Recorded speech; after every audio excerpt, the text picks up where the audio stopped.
Thank you. Will the secretary please call the roll? Director Apple? Here. Director Frank? Here. Director O'Brien? She's not able to be here tonight. Director Honchar? Here. Director Simsek? Here. Director Fuskar? Here. Director Zelensky? Here.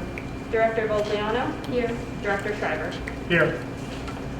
So at the beginning of each meeting, we invite the public to comment on any items on our agenda tonight. And I see several of you have signed up. All of you that have signed up want to talk about the health and safety plan, which is understandable. Before we have you comment, we'd like to have Dr. Kreider, our superintendent, provide an update for the district, which then gives you context for any questions or comments that you might have. So, Dr. Kreider. And thank you, Mr. Schreiber. Just the plan here, back behind me on this screen, is just want to take the opportunity to go through and review the current health and safety plan. The health and safety plan that's currently in place was passed at our August 17, 2021 board meeting. As ordered by the American Rescue Plan, it requires all school districts to go through and periodically review the health and safety plan at a minimum of every 6 months. And then the health and safety plan in itself contains 9 different sections that are set up with different types of accommodations and mitigation strategies that are in place. So my goal is first to go through and just review the health and safety plan as is. That's all right.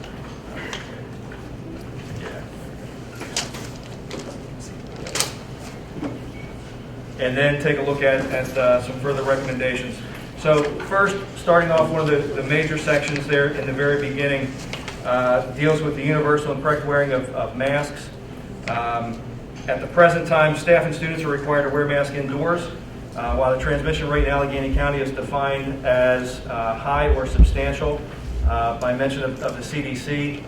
At the elementary level, it is slightly different, where whether it's low, moderate, significant, or high, elementary students are required to wear a mask at the present time. Back when the plan was passed, it was prior to a vaccine being made available to those under the age of 12, and therefore the board put into the plan itself that they would come back and revise this section of the plan in regard to universal masking at the elementary level. In regard to physical distancing, at the present time, we look for students being spaced apart from one another to the maximum extent possible. We work in each of our classrooms to make sure that there's a 3-foot separation of our students. Movement, we stagger in between the hallways. We adjust for any types of staggered dismissal time from one class to the other. And we also have plexiglass installed in each of our cafeterias where students eat.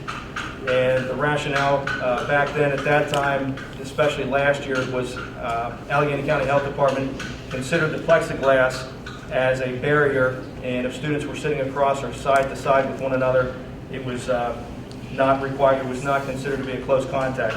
Now, Allegheny County since that time has changed that guidance, so the plexiglass no longer provides that barrier in regard to quarantining efforts. There are restrictions to non-essential visitors. We do have field trips that are permitted, provided that we can create those field trips in a safe environment.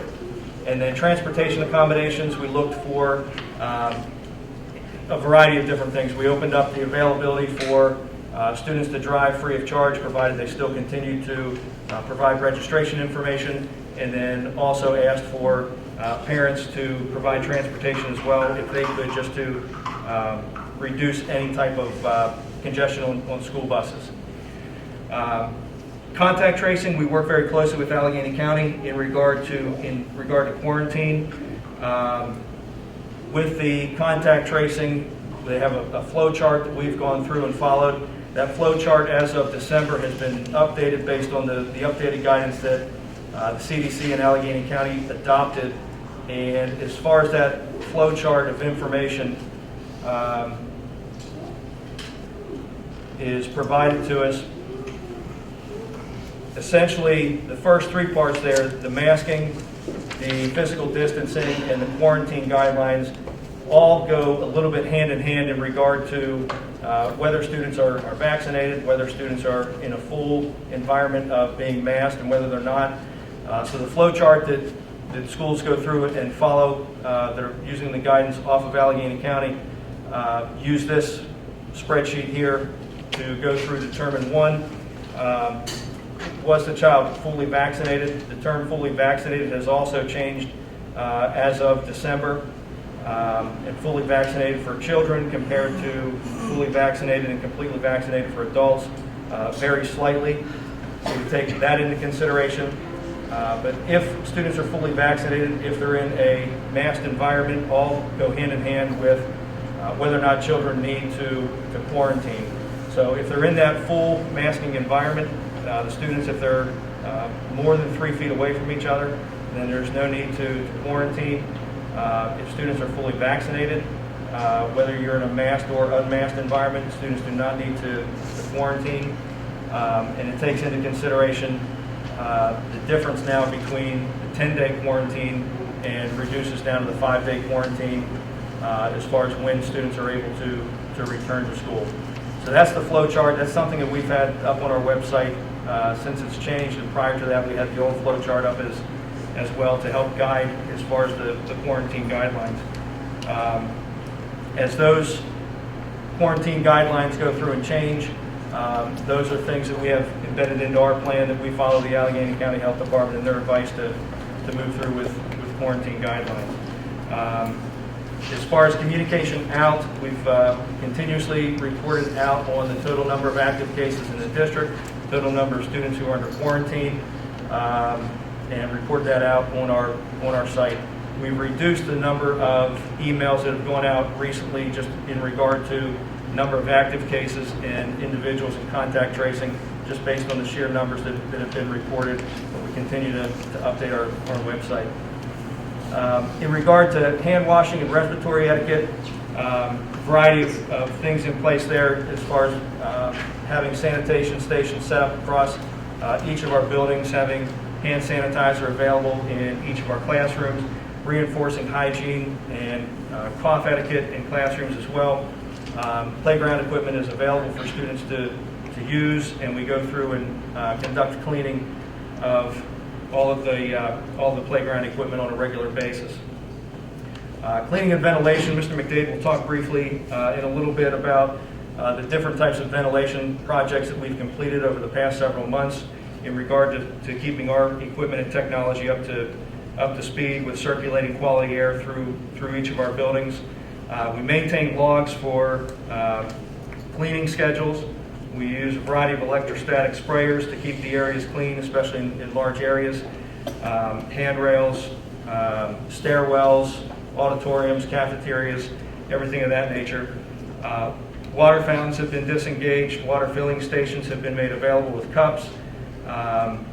And we continue to offer training and in search of different products in regard to cleaning and sanitation. Diagnostic screening. As students enter our buildings, we do a visual inspection with the students.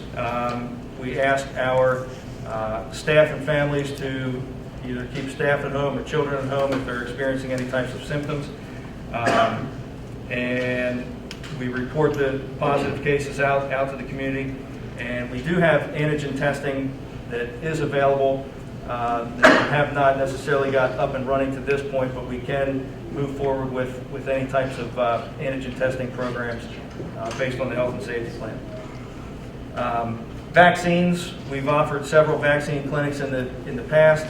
At the present time, vaccines are widely available to basically community members, students, age 5 and above. The vaccines are pretty readily available. And there we work with local vendors in regard to scheduling. Accommodations for students with disabilities. All students are provided with free appropriate public education at all times. Students are still required to follow all elements of the health and safety plan.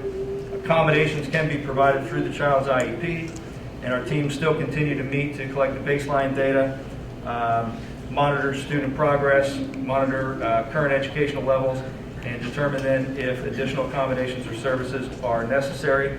And we continue to have the Carlton Cyber Academy available as an accommodation for students opting to enter into the Cyber Academy. Coordination with officials. We do maintain contact through the AIU with the Allegheny County Health Department to receive weekly updates and use them as a vehicle to go through and make any types of interpretations as far as recommendations that come down from the CDC. We also stay in coordination with the Pennsylvania Department of Education, the Department of Health, and also through the AIU to get those updates. At a high level, that's a review of what we have in our health and safety plan at the present time that was approved back in August of 2021.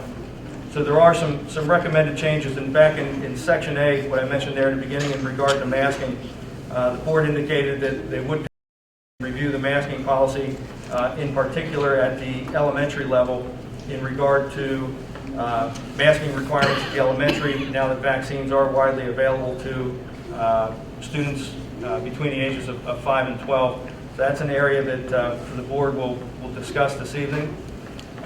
Section B, my recommendation is to no longer include the plexiglasses in areas where food is served, for the reason I stated earlier, is that no longer are those barriers serving any significant value to our students and keeping them in school based on the manner in which Allegheny County interprets those. And then also making the recommendation that we can provide food service in areas that are not protected by plexiglass. Recommending that we remove the paragraph in the health and safety plan that talks about moving of students through hallways, one-way directional arrows, one-way staircases, one-way movement, elements of that nature. In Section D, looking at removing language that requires the additional logs to document the cleaning stations that we go through. Rationale there for that is that each of our classrooms, each of our buildings are being cleaned on a daily basis as far as a daily routine now that will probably most likely continue beyond COVID. And so I see that no real reason to keep those additional logs. Recommend that we take the water fountains, we turn those back on and engage them so that individuals who are interested in using water fountains may do so. In sections E, F, and G, a couple further recommendations there. With the widespread availability of testing, with home testing kits, asking that the district only consider rapid testing or PCR testing from accredited agencies to quarantine close contacts. And the rationale there is there's a variety of home tests that are out there, and as a district, we don't know necessarily if they're administered properly. We don't know if they were FDA approved. It makes it very difficult on our end to determine the accuracy of those tests when they come back, and therefore quarantining other students as a result of those tests I don't think is in the best interest of those other children. And then also looking at quarantine times. Now that the quarantine window has shrunk down to 5 days, there are children who test positive early in the week. Say, for example, they go home on a Monday evening, they test positive. Their test results don't get back to them until Wednesday or Thursday. By the time we get that information, that child was in school on Monday. Potentially other students were close contacts to that child on Monday. And when we go through and implement quarantine guidelines, there's a remaining day that the child would have to quarantine. In many of those cases, the child has been in school on Tuesday, Wednesday, and Thursday. So the recommendation there is for the district to not quarantine students as a result of exposure when the length of quarantine is equal to or less than 1 day, allowing students to remain longer in school. Section F, reduce the paragraph just to state that the district may pursue antigen testing programs. There is a test to state program that's out there. Again, with the quarantine window shrinking down to 5 days, putting a test to state program may not be extremely beneficial to our students. However, continues to give us the availability to pursue any types of testing programs that are out there. And then in section D, or G rather, is to reduce that paragraph down to indicate that vaccine clinics will be made available to the public when there is substantial interest from our community. That way, working with our local public, if there is a need for vaccine clinics, then those are things that we would be able to pursue. If there's not a need, then there's not necessarily a need for that to be in our plan. So the final two pieces of the presentation here provide the recommendations. I listed those so that they do align with each section of the health and safety plan in sections A, B, D, E, F, and G as far as the recommendations that are there for the board to consider this evening. Also, real quick, January is School Director Appreciation Month, and it is one thing that, as far as school directors, dedicate a significant amount of time towards governing at the local level, attending committee meetings, board meetings, attending to emails, keeping up to date and current with research and a variety of trends, and taking a look at policy that is implemented across the district. It's a significant amount of work. It's all volunteer time. It is something that is greatly appreciated, I think, by all of us here in this room. We appreciate everything that you do. And at the conclusion of tonight's board meeting, I'll provide each of our board members then with a certificate with their name on there, and just honoring each of our board members for their participation and for their service to the community. So as a board, those with us present here and also with us by phone, on behalf of the district and the community, we appreciate all the work you put in and the sacrifices that you make to be a contributing member of the local level. So thank you all for everything you do. That completes my presentation for this evening. We also do have two administrative reports, one from Mr. McDade and then also one from food service as well. Would you like we can, I can do that, yeah, if you want to open up the public comment. Thank you. So we wanted to provide everybody with that background and context so that as you had questions, it would make more sense. So now I'll turn back to the open forum, and any agenda item we'd invite you to comment or ask a question about. We do have a sign-up list. If it's easy, we can just run off of this. So the first one that signed up was Steph Mangan. Stephanie? Yeah. Hi, I'm Steph Mangan. Board? All right.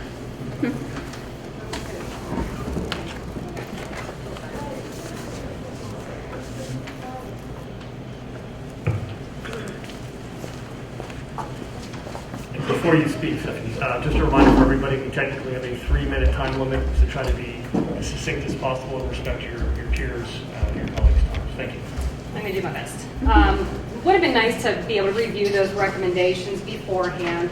But before I get into that, because Emily Brosnick is mentioned on the agenda, I just have to say that woman deserves a full-time job in this district. Anyone who teaches kindergarten Zoom for their first teaching experience deserves a Congressional Medal of Honor, first of all. She did great. She liked my kid and thinks he's cute. So please, any position, she deserves employment. She's wonderful. Anywho, I'm sure my fellow parents are going to speak to, I think, a lot of the failures in this, I think, throughout the world to stop this virus, and how, you know, they say the definition of insanity is doing the same thing over and over again and expecting a different result. So I'll leave off the science aspect of it, because I want to speak to the legal aspect. I think regardless of, you know, the science here or there and the magic walls going on here, I don't believe you have the legal authority to do a lot of what you're doing. And so I'm going to read a letter. This is from one of the attorneys that successfully challenged the acting secretary's illegal masking order. And so this was written to Erie County districts. As you're likely aware, the Pennsylvania Supreme Court recently agreed that the acting health secretary lacked legal authority under the Disease Prevention and Control Law of 1955 and the Administrative Code of 1929 to require masks in school. Under the Disease Prevention and Control Law of 1955, county health departments possess more limited powers than the health secretary with respect to disease mitigation measures as county health departments can only exercise such powers that are approved by the Secretary of Health. And so it continues on. So even if arguably the Allegheny County Health Department had the independent legal authority to require masks, the rescinding of the county's order means that there is currently no basis under the law intended to address disease prevention to require masks in school districts within the county. Public schools do not have any legal authority to require masking. As creatures of statute, school districts only have the powers and legal authority granted them by the General Assembly, and the General Assembly has not vested school districts with any legal requirement to force students to wear face masks. While some districts have argued they have some authority under 25 PS 5-510, rules and regulations, safety patrols to adopt and enforce such reasonable rules as it deems necessary and property, this rulemaking power is not unlimited. The school board must operate within statutory and constitutional restraints. Schools cannot make rules that are outside their grant of authority from the General Assembly. Considering that Pennsylvania's highest court found the Secretary of Health did not have the power to require masks in schools under the Disease and Prevention and Control Law, it's unlikely that schools under general powers to implement rules and regulations possess more power regarding disease prevention than the Secretary of Health. A number of schools appear to believe they must follow guidelines issued by the Centers of Disease Control and Prevention. It is incorrect. It has only issued recommendations and guidance. This is not an order, and it has not, and it must be followed. It cannot order its recommendations be followed. The latest COVID-19 guidance du jour suggests that schools should consider implementing a potentially discriminatory test-to-stay program that forces those who have not been vaccinated or those who are no longer considered fully vaccinated under the ever-changing definition of that term to be subjected to testing, whereas fully vaccinated students and staff need not do so, even though fully vaccinated individuals can still transmit and become infected. Testing students is not a power set forth in the public school code or its accompanying regulations. Those who choose not to receive vaccinations likely have done so for religious, disability-related, or philosophical reasons, all of which trigger protections under the federal and state anti-discrimination laws. A decision that treats any student without a vaccination differently may also trigger protections under the Americans with Disabilities Act to the extent that unvaccinated individuals are regarded as having a disability. Forcing students and staff within a protected class to undergo testing while allowing those who have chosen to receive a vaccination will inevitably lead to litigation. And so, a little bit more on that. Finally, I would note that the district must honor medical, religious, and philosophical exemptions to the mask requirements. This district does not. Under 24 PS 14-1419, the School Health Services article of the Public School Code shall not be construed to compel any person to submit to any medical treatment when the person or parent or guardian of the person, if a minor, objects to the examination or treatment on religious grounds. And the CDC, per the CDC, the use of face masks is a prophylactic medical treatment intended to prevent the spread of COVID-19. There is a link there. Obviously, I can't bring it up. As a result, the district must allow students with religious and philosophical exemptions to be exempted from any masking requirements. This district has not. As a result, parents are permitted to exempt their children from any mask requirements for religious and philosophical reasons, and the district must honor these exemptions. And so, schools are now starting to see that there is litigation. They are being challenged. So far, luckily in the U.S., a lot of these challenges have been in favor of the rights of individuals to make medical choices that fit their families, because the one-size-fits-all medical application does not work. It is not working. And my children, for anyone who wants to argue that they should continue to be forced to mask, my children are nobody's medical plan. My children are not your medical plan. All right, thank you.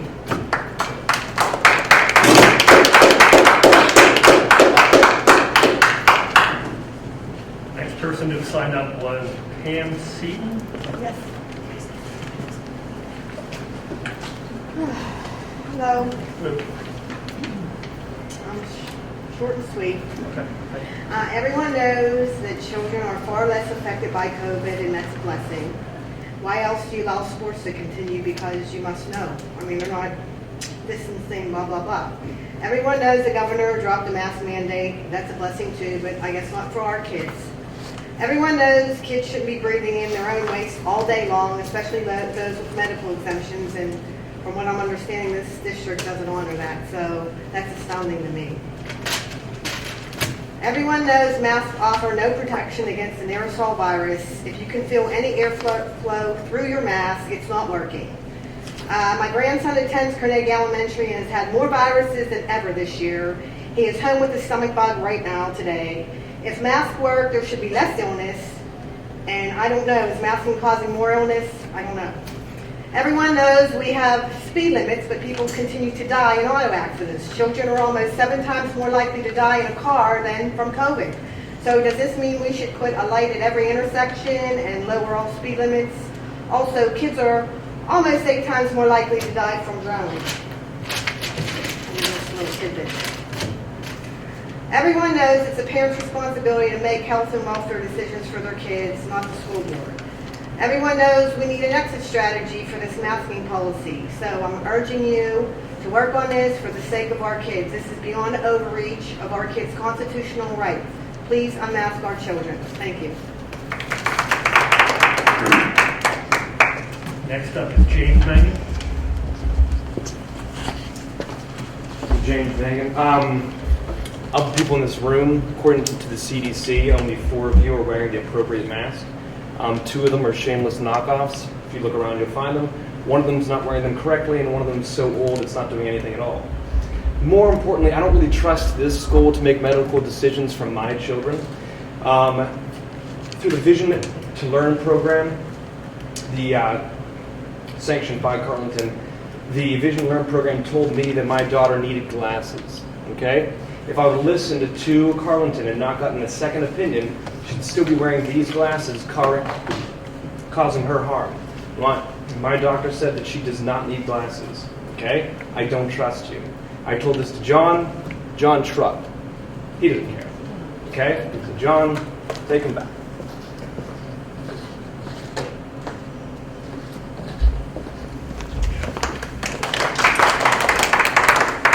Next up is Season.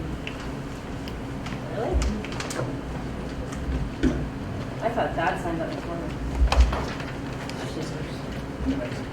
Okay, Susan Chekanowski, 1753 Bar Avenue. Since the beginning of the school year, this district has rejected religious exemptions for masks based on zero policy and procedures, ignoring public school law, PA Constitution, and the Civil Rights Act. The stated reason in a public school board meeting in September was the illegal mandate. This district has policy for religious exemptions because there are existing public education laws. These policies are, for curriculum 105.2, the PSSA, which I opt out of every year, and I can tell you how if you'd like. 127, medical exams and immunizations, 203 and 209. To date, as recent as this month, you are still not accepting religious exemptions for masking. You no longer have the illegal mandate for reference. Seeing as how you have existing policy regarding religious exemptions already, what policy and procedures do you cite for rejecting religious exemptions for masking at this point in time? I've yet to get an answer. I've been asking for, I don't know, a couple months now. What do you cite as legal justification for ignoring PA education law, the PA Constitution, the Civil Rights Act? In October, when the illegal mandate was being enforced by this district, my oldest daughter was having issues with masking. Under the illegal mandate, you were supposed to provide her alternatives, and despite being made aware, you did nothing and were out of compliance. As a result, I took my daughter to her doctor, who wrote her a medical exemption, and I submitted it. This put us into compliance with the illegal mandate. This district responded by telling us she could mask or stay home until a 504 meeting could be had. Of course, no dates for a meeting were offered to my child or us. The medical exemption made it clear how the issue was to be resolved. The mandate was clear too. A medical issue meant no compelled masking. Nowhere in the mandate did it require a 504 plan.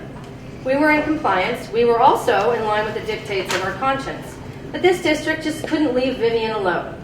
The next day after we submitted her exemption and had it rejected indefinitely, we waited for Mr. Kreider and never got to see him. Principal then made my kid mask and go to class, knowing it physically hurt her face and caused her anxiety. I'd like to point out she had a negative COVID test that week. Feeling unheard and seeing no recourse at great expense to our family, we've now pulled 2 of our 3 children and sent them to a different school. We were kind of done being discriminated against, thank you. Now here we are in January, where 2 additional families have also had their children's medical exemptions rejected by the district and had their kids forced to mask in defiance to their doctor with literally no concern whatsoever as to what effect that has on their kids. The district has been strong-arming these families into accepting 504 plans for their children in order to honor something other districts accept without so much as an additional form. What policy does this district cite to do this? Policy 103.1. Unfortunately, nowhere in the policy and procedures does it refer to masking, or that parents must accept 504 plans as a condition of attendance for their children. It does say that parents can, quote, withhold their written consent to the evaluation and or the provision of services, end quote. They're allowed to reject your 504 plan. As for making these kids stay home without a 504 plan, I can't find any policy regarding attendance that allows the district to tell kids they cannot come to school unless there's an identified communicable disease or a discipline issue. Imagine if your child sprained their ankle and you sent a note in from their doctor. I'm looking at you, not them, because they've heard this. Imagine the school telling you your kid would stay home or walk on it until a 504 meeting could be had. Now imagine you never got a date for that meeting offered and no one returned your calls about it. Next, imagine a school staff member waiting at the door to take your child's crutches away to make them walk on their injury. This is a one-to-one comparison of what all of us with medical exemptions have dealt with and are currently dealing with this district. I've emailed these concerns to the board with no direct answers at all. The actions of the superintendent regarding religious and especially medical mask exemptions are unethical and constitute harassment and intimidation of these families. His behavior has not been professional, and the board to date has stood behind all of it. All of it. I request the board change its mask policy to optional to best honor the medical needs and the religious beliefs of families in the district. It claims to represent. You claim to represent us. If you choose to keep this forced masking, you have no policy or legal footing to stand on. I've gone through the policy. You don't have any. And I request once more that at bare minimum, this board censure the superintendent as the 504 coordinator. Finally, I demand an apology from this board and staff for the intimidation and the mental stress you put our family through. And I'm saying this especially for my daughter Vivian, who is still dealing with this. Why am I upset? Because I'm still dealing with it. She's in a different school and she's still dealing with the effects of your decisions. At the time this happened, my daughter was a National Honor Society member, okay? And she was soon to be a student council member of this school. This has had a long-lasting impact on my family, and I have yet to get an apology from any of you. Oh, I'm sorry that maybe it affected your daughter. I'm sorry that maybe it has long-lasting. Maybe you're right. Maybe masking kids against their will and against their parents' beliefs might have long-lasting impacts. I'm sorry it made you feel that way. I'm sorry that Vivian's having nothing. I haven't gotten any apologies, and you have no legal standing and you have no policy to be making these decisions. So I ask you to please change the policy to mask optional. Thank you.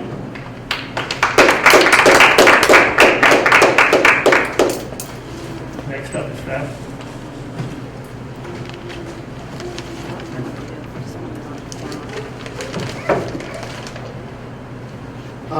First of all, I do want to say that even though we fight a lot, I do appreciate everyone, someone is here to do this.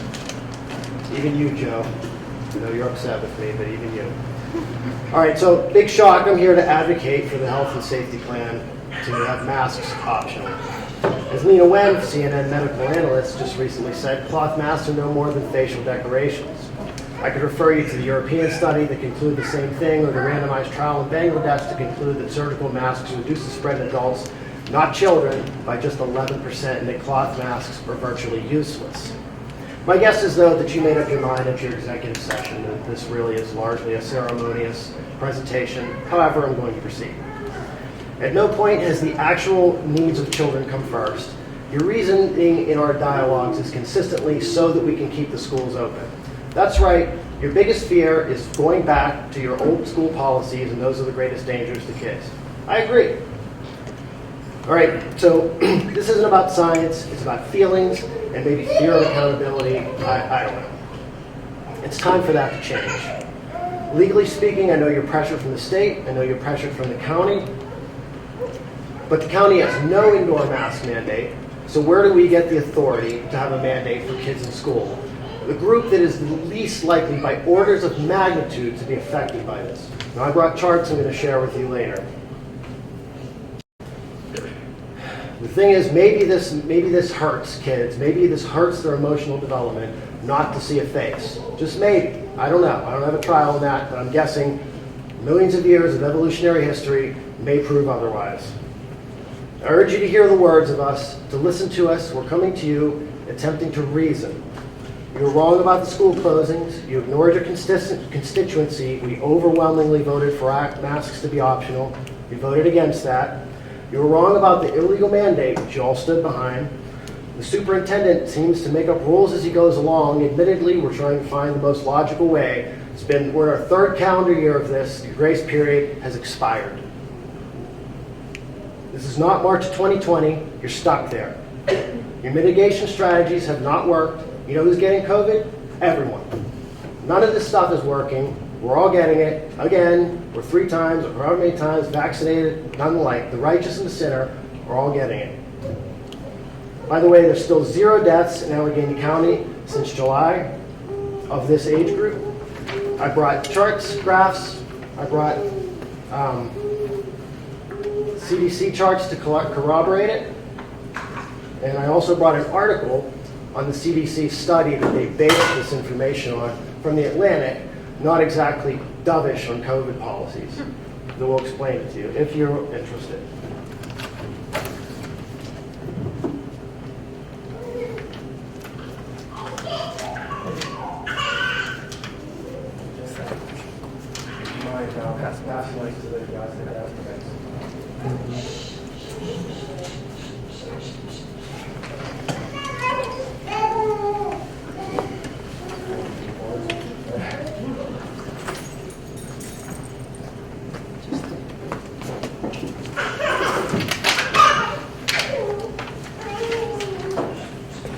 Thank you, Matt. Next up is Brittany.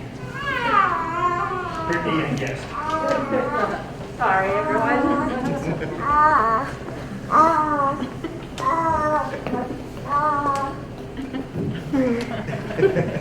She would be wearing a mask, but she's too young to understand it. So, just in case anyone is wondering.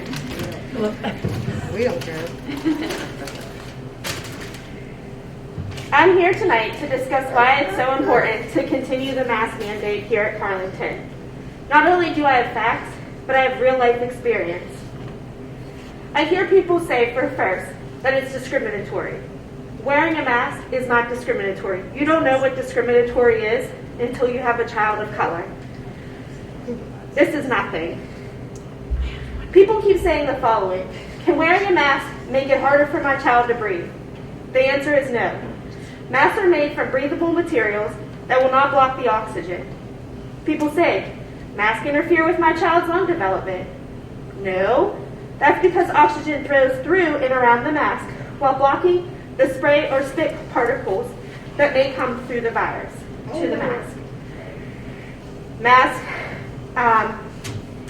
Masks trap the carbon dioxide.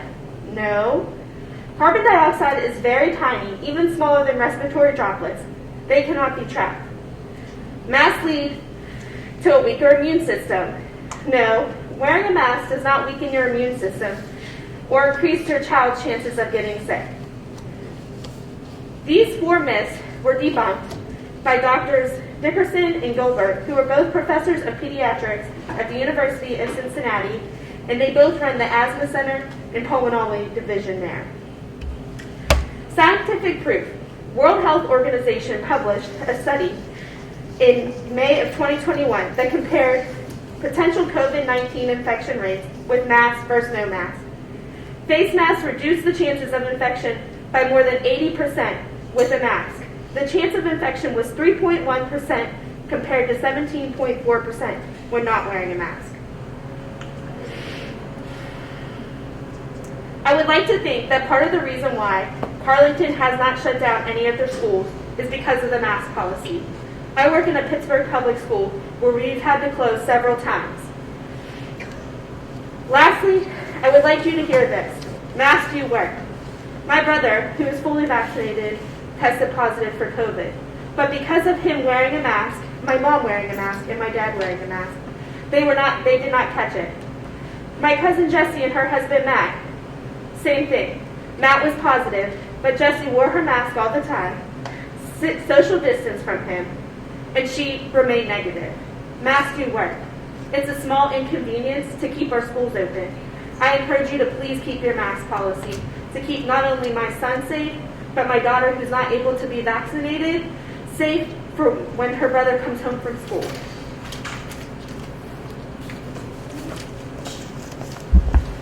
Thank you. Next up is Brianna.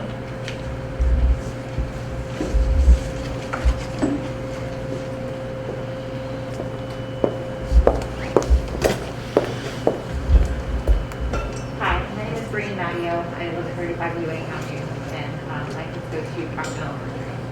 I'm just here not to, argue anybody's facts or to try to school you on them. The facts are out there, and I'm just here to offer my support for keeping masking in some way, shape, or form, whether, you want to more closely tie it to the Allegheny County health rates as a compromise, but to keep the transmission rates down, especially with the reduced quarantine times. You're going to have contagious kids in schools while they're still able to spread the virus.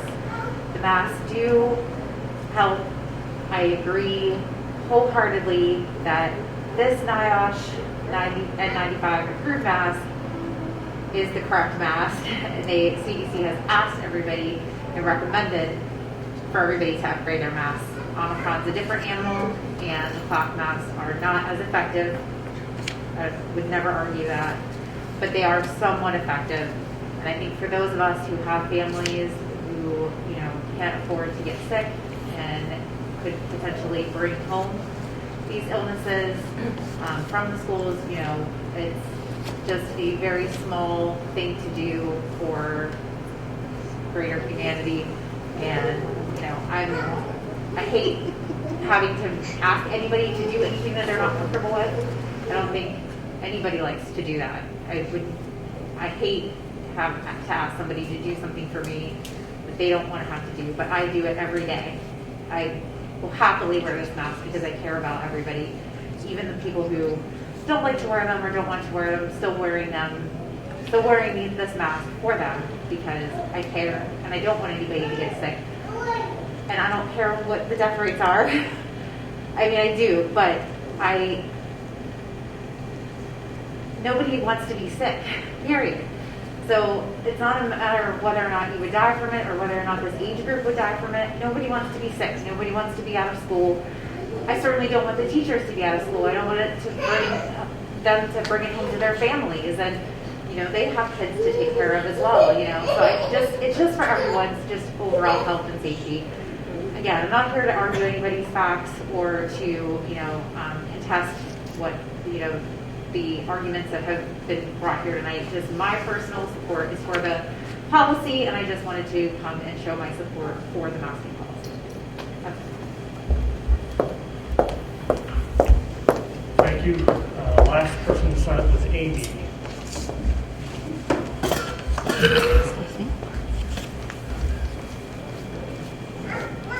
Good evening. I didn't come to argue law or anything like that. Again, I also support masks. All of us, no matter if we agree to wear masks or not agree to wear masks, we're all very good people. We love our children. We're here to do what's best for everyone. Obviously, there are unique situations for every individual child. I get that. But sometimes when we're in a position where we all look out for the betterment of everybody, I too have a lot of family members who have autoimmune suppressed. Even my husband, we've lost several friends to COVID. A lot of people think it's not real. Honestly, someone made the comment that your children have been more sick. Mine have not. We haven't been sick since COVID started. We are big mask wearers. We even take even more precaution where we have a limited group of friends that we only go out amongst each other. So if we're going to go to a party, it's always these 5 friends and their children. We don't, and that's the one thing, when you're going to school, I understand some people don't want their children to wear masks. They talk about the psychological effect. I feel that your children are going to deal psychologically, however you train them or teach them to deal with the situation psychologically. This is probably, when I look at my mother, my in-laws, grandparents, what they had to go through when they were children in school, is nothing compared to having to wear a mask to school every day. I mean, they were worried about the war, bombs dropping on them. They had to hide under their desk when a siren went off. That's intense. That's stress. Having to wear a mask just in case you don't get your friend sick because you're going home to your grandmother who's in stage 4 breast cancer or has an autoimmune disease. We need to think about, I know we think about our children. We love them. That's what our parents are for. But being in a position, we also need to look out for the betterment of everybody. So that's basically what I just still support wearing masks. I think it's been fantastic. Knock on wood, we have not had COVID. And my children are not vaccinated as of yet. They're working towards their second vaccine, so they're not fully vaccinated.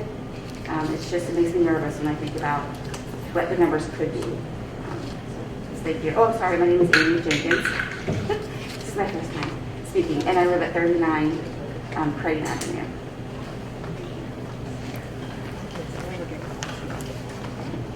So that is the extent of the people that had signed up proactively to speak. Is there anyone else in the audience that would like to speak on this agenda item, sir? Greg, I believe. Yep. Greg Duker, I live in Grafton. I want to know who's looking out for the health and well-being of my children. Both of my children have letters from their pediatrician stating that masks are harming them. That nobody here cares. It has been 11 school days since we turned that letter in. And they're being forced every day against mine and against their doctor's best interests. Who cares about my children? Masks might be fine for some, but they're not fine for mine. Why are we playing this game of a 504 plan? Why?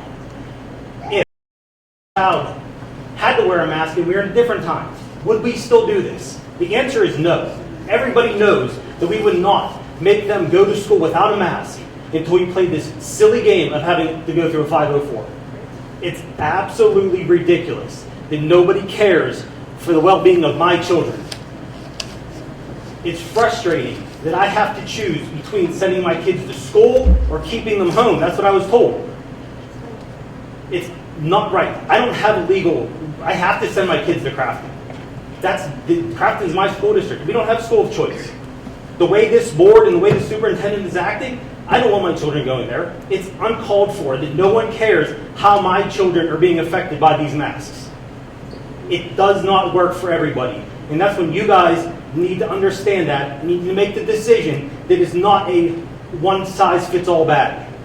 Nobody cares about my children and their medical needs.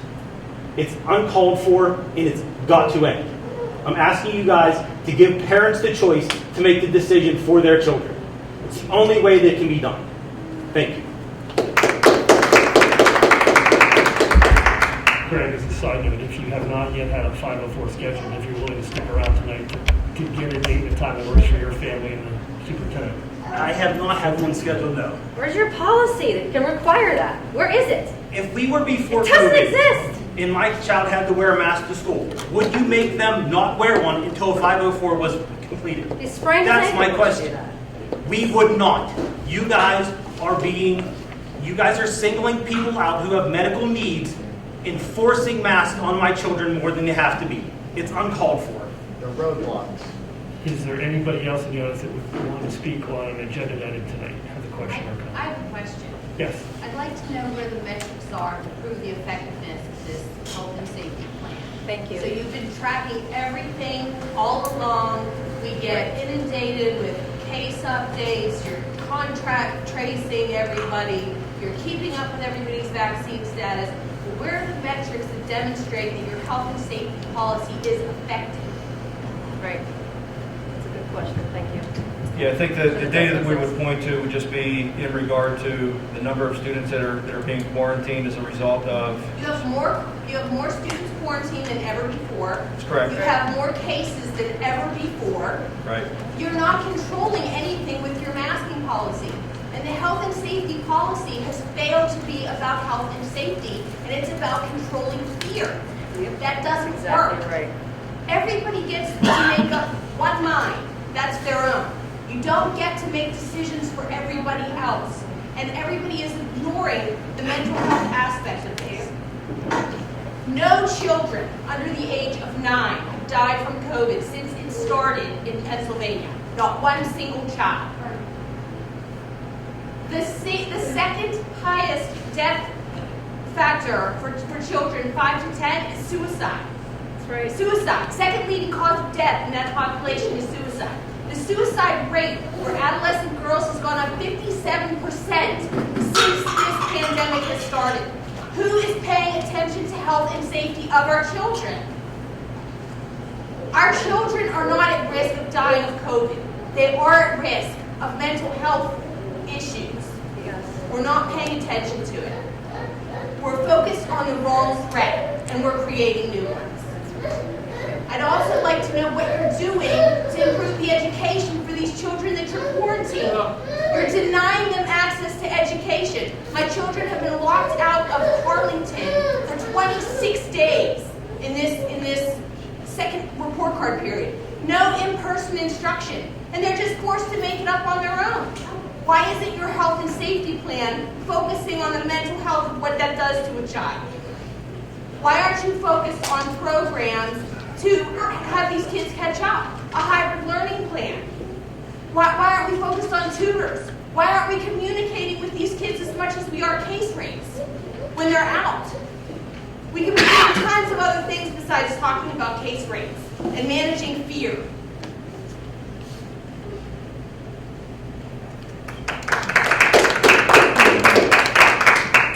No answer, right?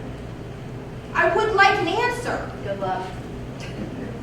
You're not going to get one. Not one that makes We- any sense. We by law shouldn't, and we generally try not to comment on individual items in a meeting like this because it's public. And I would encourage you to also to reach out to the superintendent if you have I specific. have. I've met him in person. I've reached out to the principal. I've scheduled meetings. I've voiced all of this. I've surfaced all of this. I talked to the principals like as recently as today. It's a waste. Brick wall. Yep. So we should just let everyone bring medicine to the benefit, right? Any other? Settle yourself. Any You other? get to make up one mind. It's yours, And. not mine. Any other questions or comments? No.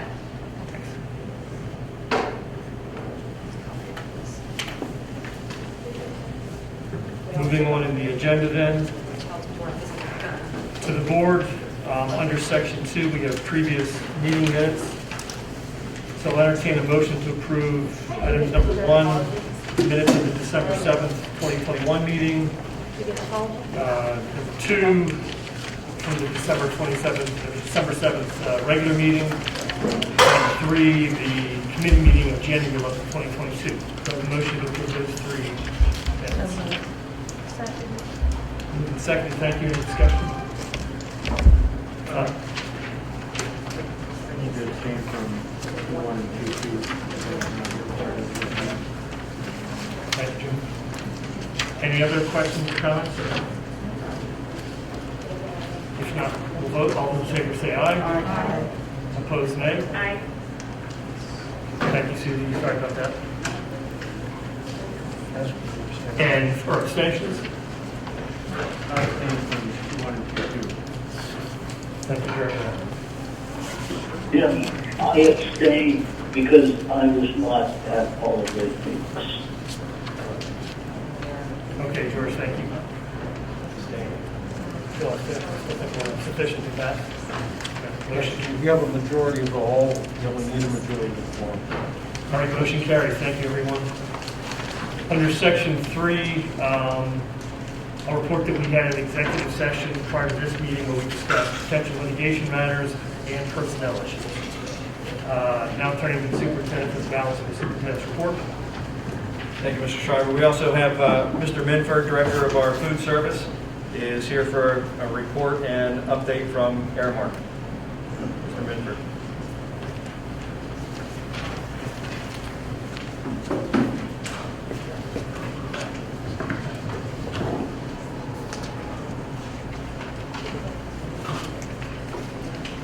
Thank you all for your time tonight. I just wanted to give a little update on the food service and how well we've been doing this year as compared to last year, which of course last year we were mostly remote through all of September, October, November, and December. As you can see by our report of September, we almost quadrupled all of our total meals sold for the entire month of September. With that being said, also all of our reimbursements have come back as well. Through last year, we've noticed, or through this year, we've also noticed that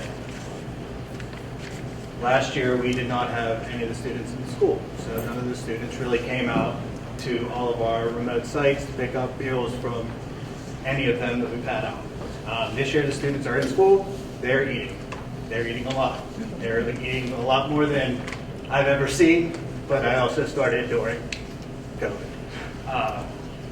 Overall, for the entire 4 months that we've been in school, we've made over $111,000.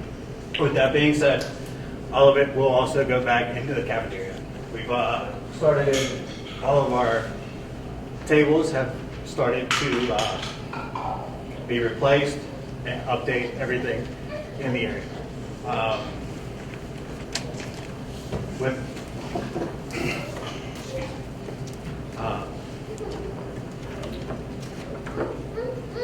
You replace the tables with new equipment? We are replacing a lot of the old equipment with new equipment. So I'm trying to get out, sorry about that. A lot of our tables are from when they redid all of the cafeteria in the first place. So a lot of them are breaking. Mr. McDade has helped me along the lines of replacing most of them.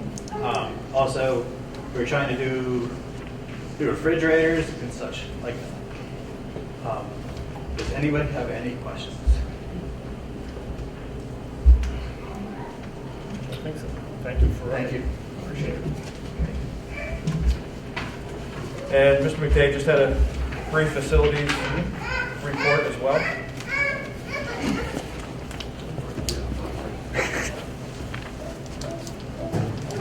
I think when Aramark does a presentation, they should bring samples for everybody. That's just my opinion. We had a facilities committee meeting last week, and we went over some of the items that we've been working on here. I'll give a brief review of that meeting. At the high school here, last year we put all new ceiling univents in this building. That was preceded by upgrading all the rooftop units. Now, starting next week, we're going to finish the entire HVAC project with updating the 15 remaining wall-mounted univents. The project should take about anywhere 6 to 7 weeks. So that project is being run by Trane. It's been a very successful project. So hopefully, we don't run into any problems. It should be a very simple project to undertake and complete. At Crafton Elementary School, our HVAC project at Crafton Elementary School is 98% completed. I met with HavTech last week about submitting a payment for them and holding back some money for their punch list. So there's very few items left on that project. There's some HVAC control work, and there's also a little bit of work still to do in the auditorium at Crafton Elementary School, and then that project will be completed. We replaced all the units in that facility. We got the air units functioning at much greater capacity. So once again, that project has been a very successful project. We're looking at Crafton Elementary School to continue with that building. We're going to be looking at replacing all the windows in that building. That project has led to doing some masonry repairs. I had architects in that building today looking at that project. So we're going to move forward with that. That should be probably put out to bid, hopefully sometime in the next 3 or 4 months for the window part of that project and the masonry part of that project. And then we're going to look at doing some other things, the fire stairs, the exit stairs in that building, water infiltration that's coming into that building. We're going to try and wrap all that in to that project to get that school in a better envelope of that building. And then while we're doing that, we're going to look at Carnegie Elementary School. We're going to take a walk through that building and do a feasibility study on that facility and look to see if there's anything in that building that could be upgraded, and with our ESSER's money, and move forward with that. That building, the HVAC in that building has been functioning very well, and so the windows, we updated all the window hardware, all the windows last year in the summertime. So, but we're going to take a harder look at that building and see if there's other items in that building that we can look at and use our ESSER's money on. The high school here, the roof project here, I recommend that the whole roof get done this year because of the ponding water up on top of that roof. So I'd like to get that on the board agenda next month to approve that so we can lock the contractors in so the pricing doesn't go up on that.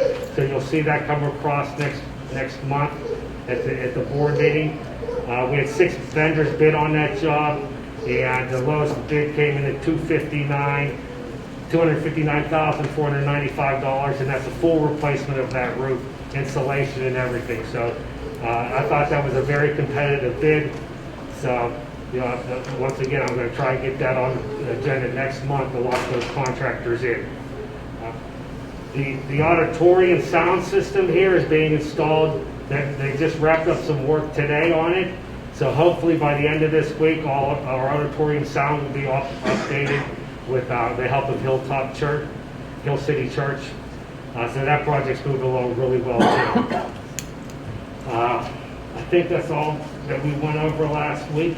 And any questions at all for me? Dennis, how many years is that would you like to do the full roof? The roof? Yeah. When was it last I done? understand, yeah. The roof was done it's about 23 years now. Okay. Was the last time this roof was done. So then the new roof would be... Then you'll get, on this roof here, we'll get a 30-year warranty on it. And like I've recommended to the board, the existing roof, the remaining roof that needs to be done, the membrane is still in pretty good shape up there. So if we do a recoat on that with the material, we'll get a 20-year warranty on that. And it will probably save us close to $500,000 to do a recoating of this roof instead of a full replacement. But we got to do it within the next couple of years, because the longer we wait, the worse shape that membrane is going to be in, and we're going to lose that opportunity to do that. So you're saying though for the full roof, for the water spawning and stuff? Yeah, it's like underneath is not... There's some wet insulation up there. It's not it's not in horrible shape.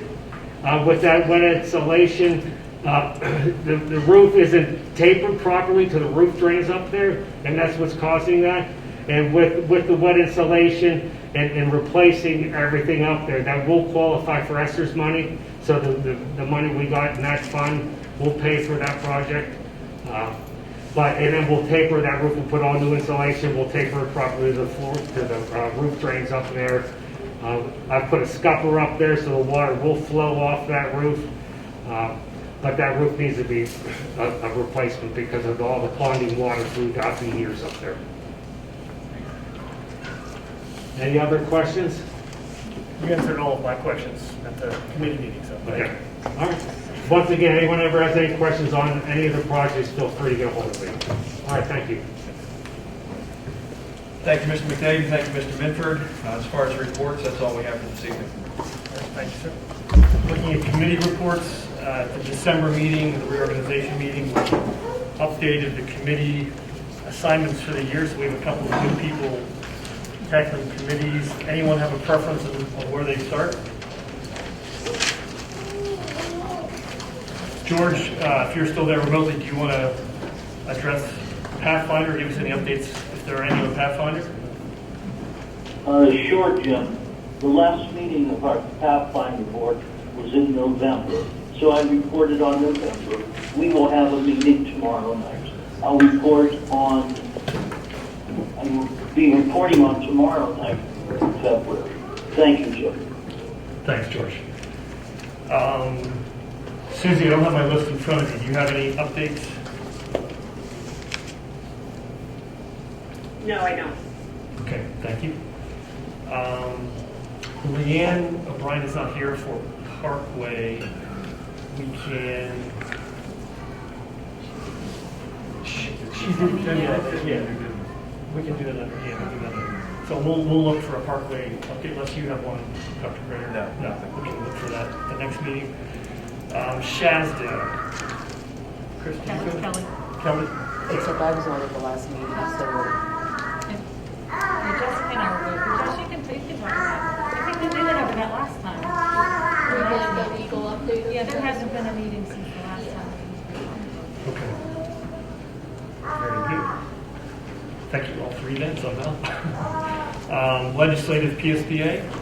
Okay, yeah, so PSBA, I'm reporting that the governor is planning to present the state budget on Tuesday, February 8th. So that's something we should always pay attention to.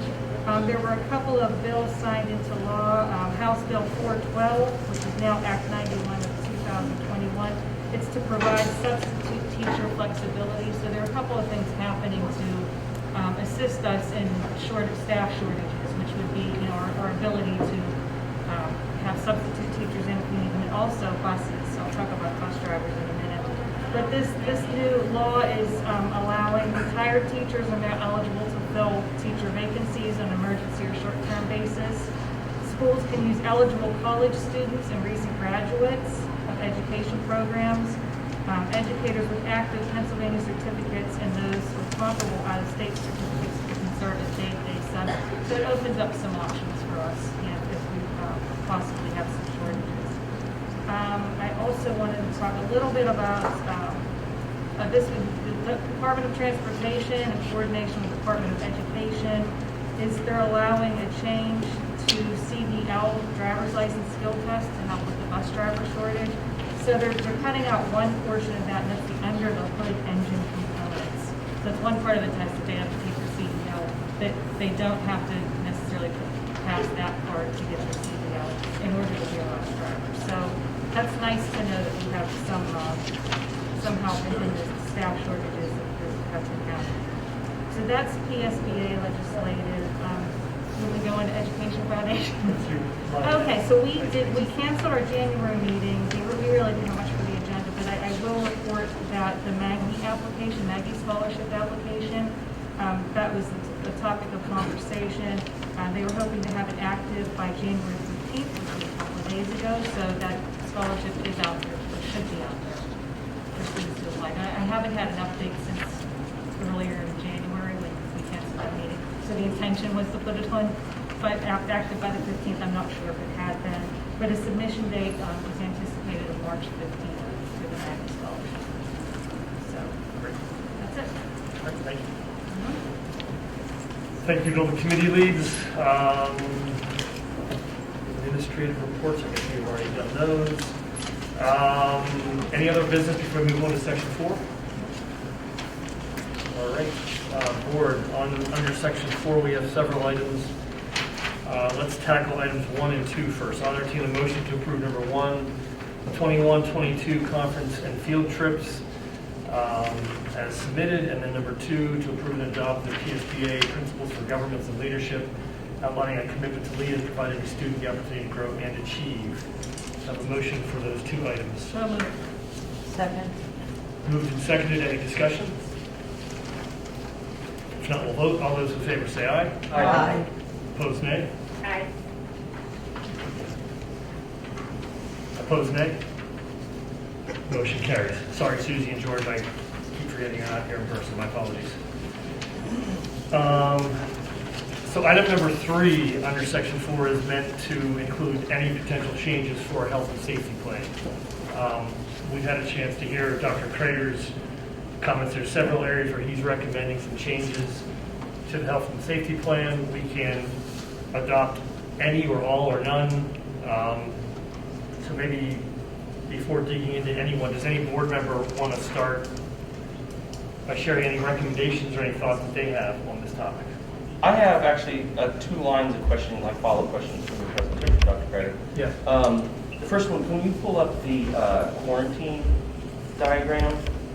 I have it on my phone, but I had some clarifying questions about that diagram. So we look at students and you follow it. Student, are you vaccinated? Yes, no. So, I mean, that's pretty straightforward. If no, then less than 3 feet, there's two options. One is you can quarantine, if you're not vaccinated, you can quarantine for 5 days and then mask for another 5 and also try to get tested. Or you can participate in the Test to Stay program. And so that's if the distance between them is less than 3 feet. And I think ours, we're generally at least 3 feet is the way we have everything set up, right? Yes. So then between 3 to 6 feet, which should be safer, it says, were they wearing masks consistently correctly? If the answer is no, then quarantine for 5 days, and then another 5. It looks like there's an error there, because should it not be no, under that no, shouldn't it be or participate in the TTS program? You see what I'm saying? And you see the same Like thing. it should be the same as the other. Yeah, anytime you have that no answer, I mean, the most of all of those, the least, as we get into a safer environment, the way that flow chart says is we're being more restrictive on the quarantine, and that does not make any sense to me. So is it just an error in the flow chart because they couldn't fit? Or, because I think that's an important question from my perspective. So you're saying the left box should mimic the one above it? Yeah, I mean, if I'm looking at this, so if you go up, this is the least safe because, distance is more important than mask. So that's the least safe situation. And so we're giving two options. You can either quarantine for 5 days mask or participate in TTS, and then we have something that's a safer environment.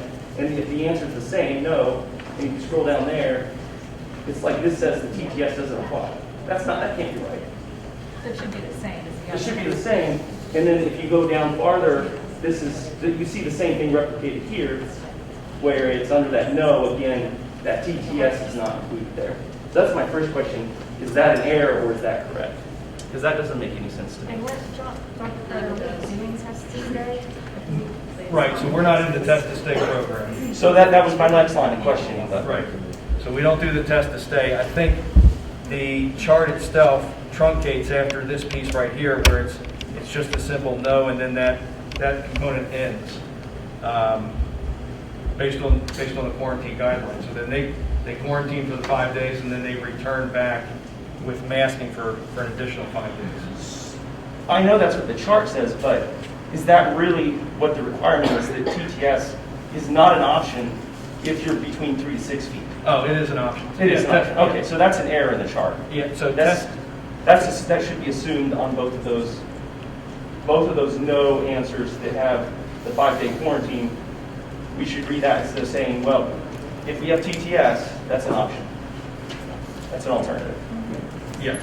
Okay, so that's my first line question. The second is, can you explain more about the Test to Stay program, and if we're in it, what that means, any kind of hurdles, or if we're not in it, why not? So the Test to Stay program, one, you need to be registered with the state. They go through Ginkgo Bioworks to do their Test to Stay program. There were some small changes when they first came out with things. Originally, the Test to Stay program was only available to districts that had universal masking policy, that you could implement the Test to Stay program. Since that time, they've indicated they've expanded that into districts that have mask optional, but then only the individuals who were masked properly in that environment qualified for that program. So if you weren't masked properly, then you didn't qualify for a Test to Stay program. And moving through that, as far as the Test to Stay, you either qualified for it or you didn't. And then when you qualify for the Test to Stay, they have different parameters. Originally, Test to Stay was brought out when the quarantine period was 10 days long. Now it's down to 5 days. So originally, in order to Test to Stay in school, you had to be administered a COVID antigen test on school property within 1 to 3 days of your expected quarantine, and then once again between 5 and 7 days. So the program doesn't necessarily make as much sense as what it did when you were under the 10. It's also only designed for individuals who are quarantined as a result of in-house exposure. So if you have students who are exposed and quarantined as a result of external exposure outside of school, then the program, you don't qualify for the program. So it has to be exposure during school. Our exposure rates during school are very low, based on the universal masking and then also the distance that we have between our kids. So there's very little number of students who actually qualify for the Test to Stay program under what we currently have.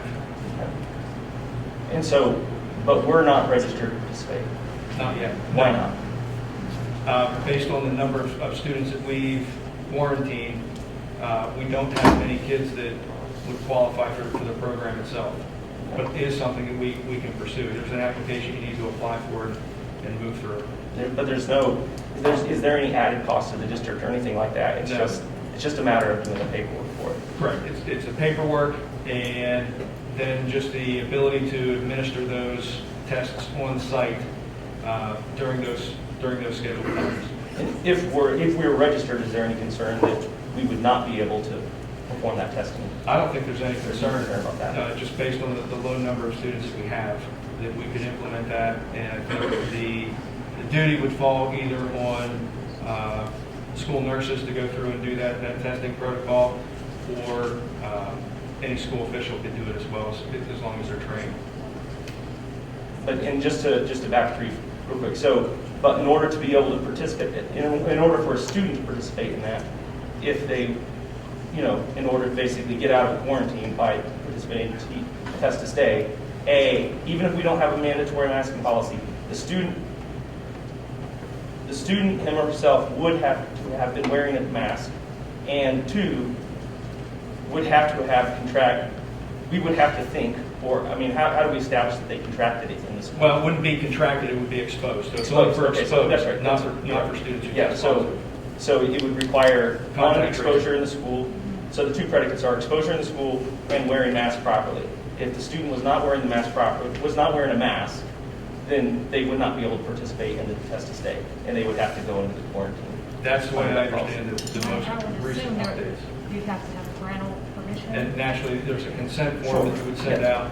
The consent forms, there's some that they have online, and then there's also paper copies as well. You can sign off on. Yeah, okay. Where I'm going with it is, one of my main concerns is keeping kids in school, and I understand that, if you look at quarantine policy, had we not had universal masking over the last several months, we would have had maybe between 50 to 100 students quarantined that were not quarantined, correct? But that was under the old quarantine regimen. Yeah. This is a different quarantine regimen, and I don't think that's irrelevant. So, okay. Yep.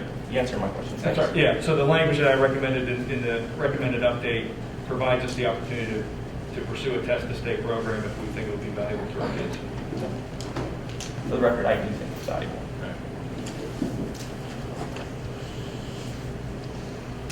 Any other specific questions like that, or general comments on the health and safety plan? I'd like to make a... Chairman, I have a comment. At a get-together this past Sunday, a couple said that their 6-year-old first grader the doctor said the child got a bacterial infection from wearing a mask for 6 hours. They suggested that in schools where masks are required, or if in schools where parents accept their children wearing masks, that masks be available to be changed after 3 hours, so that they're not in the same mask the whole day. Understood, George. That's a good suggestion, Dr. Grant. That would be in Section A. Yeah, and presently, as far as the number of masks that we have in our building, students are able to be issued a mask upon arrival, and then during the course of the school day, if students do have a problem with their mask or request a change, or in many cases, if the teacher notices that the student is having either problems with their mask or their mask is filled with any type of debris that shouldn't be there, that kind of stuff, that very easily they can go down to the nurse's office and get a new one. In some cases, some teachers have additional masks on hand as well to hand out to students in that cases for situations of that nature. But at the present time, we don't have any language that says that anything to change a mask at a certain time of the day to eliminate the length that they're wearing the same mask. It's not to stop any kids from bringing multiple masks to school and changing them out during the course of the school day either. But they are available. Okay, thank you. I'll let the parents know. Okay. But I do have a second thing to say about Section A. I really do feel that with the problems that masks cause with the mental health of children, John, we have to. I know it's not supported by the rest of the board, but I feel that parents should be the ones to determine whether their children.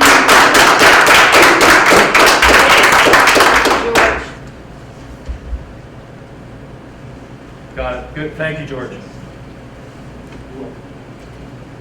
I would like to second what George said. You see with the vaccines available, the high vaccination rate of our school districts, no deaths and very few hospitalizations for kids under the age of 25. Transmissibility is unknown at the time. The validity of masks are now being questioned. They're saying it comes through the average mask. There could be what-ifs with masking. Maybe there are long-term effects such as lack of nonverbal and verbal communication in these kids, like George and other parents mentioned, mental health. There are other schools that are mask optional right now that are having less cases than we are with mask mandatory policy.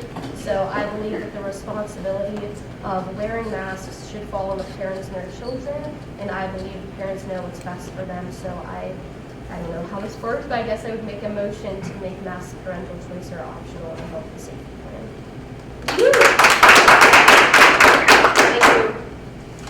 If Jennifer makes that motion, I second it.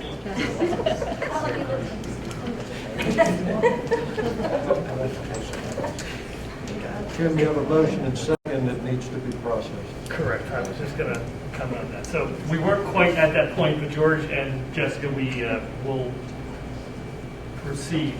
So there is a motion on the table to adjust the health and safety plan to make masks optional at Carlton. Are there any questions or further discussion points on that topic before we vote?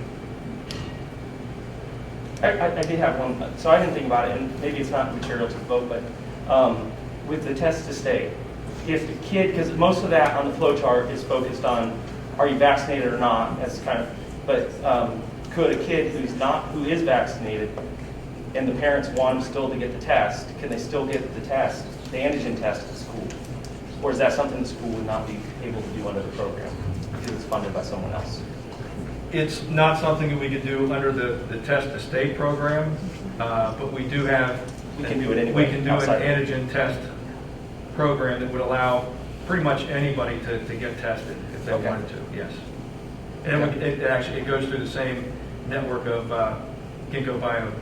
But the kids can get tested here if the parents say it's not like they have to make an appointment with Express or go call their doctor. Yeah. They don't need the doctor's referral. If the parents think the kid needs an antigen test, they can do it here. The only criteria that we have with Ginkgo outside of the Test to Stay program is that the child would need to be symptomatic here at school. Okay. Is I think the way it's worded. Yes, they would have to be symptomatic. Any symptom of COVID. Which is pretty broad. Yes. Jim, I would roll the this. And to clarify Jude's question further, if we were to do that sort of testing, would the intention be to follow the same TTS procedures, meaning the requirements, masking requirements to do that? Not necessarily. I'm just thinking if a kid has one symptom, and sometimes, I mean, I don't know if you tried to get a COVID test lately, but it's not very easy. And if you go through your pediatrician, it's like the next day and you make an appointment and then you may not get your answer because they did so many. You may not get your answer for 3 days. Right. Whereas if we just do it at the school and you've got a cough or, you had a fever last night or something like, you know what I mean? It's like something that doesn't necessarily have to keep the kid out of school, that you do the test, and they can get an answer faster. That's what I'm going. So I was asking if we have a supply of tests that could accommodate that. Yeah, we currently have a supply. If we opted into the program, they would reissue additional tests to us as well. And apparently, from what they've told us, is that they would be able to keep up with demand. Great. So recording secretary, we're going to do a roll call vote on the motion on the table to adjust the Carlington health and safety policy to be a mask optional policy. I apologize, this is my first one. Director Apple? No.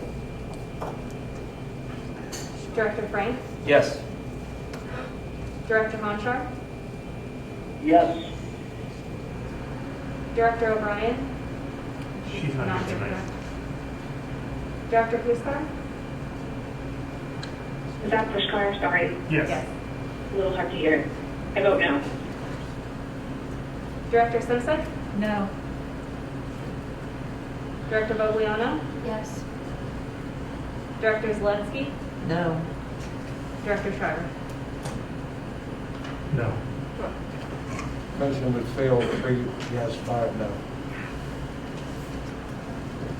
So back to the health and safety plan adjustment recommendations. Any other comments or questions or discussion around any of the other recommendations from Dr. Craig to adjust health and safety plan? So then, getting back to A, I think Dr. Kreider mentioned aligning the elementary school with the policy with the high school policy, and know that vaccinations are available for all kids. Speak up. I'm sorry, this wasn't on. I'm sorry. It's fine to hear you through the mask. Thanks. Yeah. Can you hear me? Yes. Okay.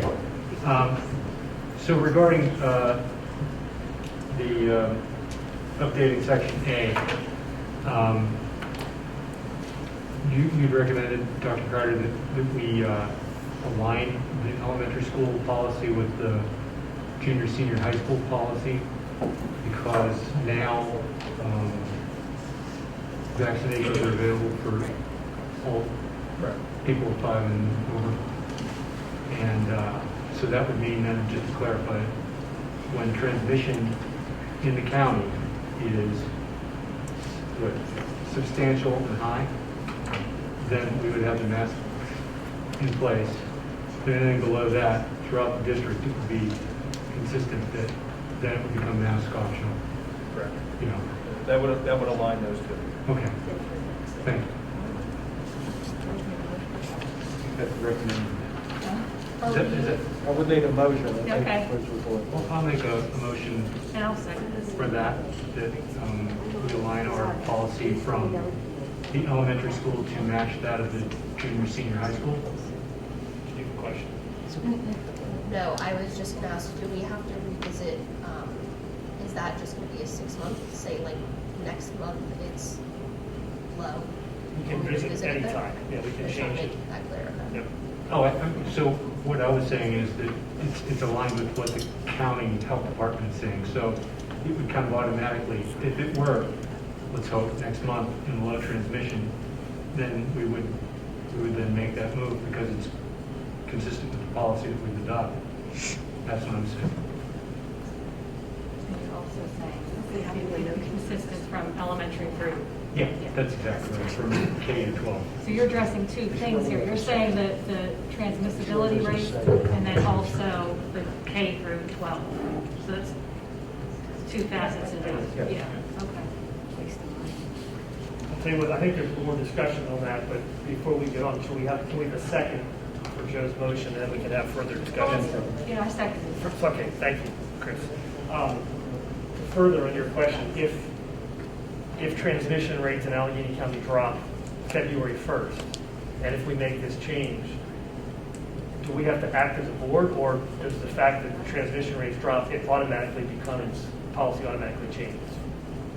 That's correct. Yeah, if the rates drop to either low or moderate, then the way the plan would be, well, the way the plan's currently written and the way that the motion is on the table, it would change to automatic optional then. So that's the motion on the table. Everybody understand? the motion? I understand the question, I understand the motion, but, so if we're voting on this, my question is, because we're still talking about A, I still object to the universal masking. Thank you. But I agree with what you're saying, in terms of if we're gonna have that, then that's fine. I mean, are these separate issues, or, because if I'm voting on the universal masking, I'm gonna say no, even though I agree with your motion. You see what I'm saying? So that motion already happened, we voted, it did not win. We can vote on this. And so that, It's a separate issue. We can go back and, there can be another motion, but it. No, okay. I just want to be clear. This is just If I saying say yes consistency. on what you're proposing, saying I'm not consistency. saying yes to the universal masking. Correct. That's closed. Correct. Okay, thank you. Well, if you vote yes to this, then you're in support of universal masking while the transmission rates in Allegheny County are high or substantial. Okay, that's what I was asking. Thank you. Yes. Oh, yeah, sorry. So if you're voting in favor of his motion is to have universal masking K through 12 while the rates are substantial or high. When it's low to moderate, then it's mask optional. Okay. That's his motion, the way I understood it. His motion is to take our current policy, which is as you stated, and evolve it to have. No, I don't think you can separate K it. to 6 match. Wait, to yeah, 7 you're to right. 12. I just want to make sure that was. I want to make sure you vote the way you want to vote. Exactly. Yeah. Thank you. Yep. Any other questions? Jim. Yes, George. Jim, who made that motion? That was Director Apple. Thank you. Sure. Any other questions or clarifications on the motion on the table? Maybe you want to read that out, Jim. Yeah. Maybe you want to read that out, Jim, because I won't. We want to make sure that we're all, Do you want to we all know reiterate- we're voting You want to on. reiterate your motion? Okay, I'll see if I can summarize it effectively. My motion would include aligning the K through 6, the elementary school masking policy with that of the junior, senior high school and secondary education portion of it, which would be masking in high and substantial transmission, and then masking optional in low to moderate. So if the, well, that's the motion. I don't want to keep explaining it. Understood. You understand? Does everybody else? Yes. Any questions or clarifications? No. It was seconded by Director Simsek.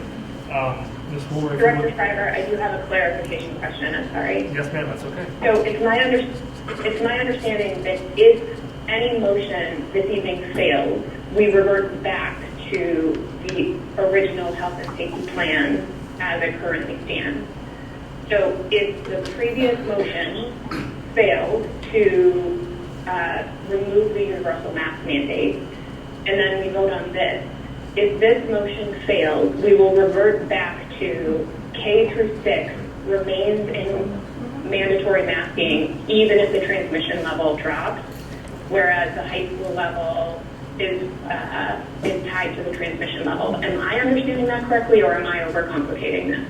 No, that is correct, but keeping with the spirit of the health and safety plan, we did indicate in the plan that when vaccines become available for students between the ages of 5 and 12, or 12 and under, that we would revisit that aspect of the plan. So technically we are revisiting it, but that was my recommendation, was to make sure that we revisit that aspect because we said we were going to. So, Susie, my interpretation, or I believe your question and your interpretation is correct. And I believe the motion on the table is to change the policy that we established in August or September based on new conditions, meaning vaccines are widely available. Is that correct, Director Adams?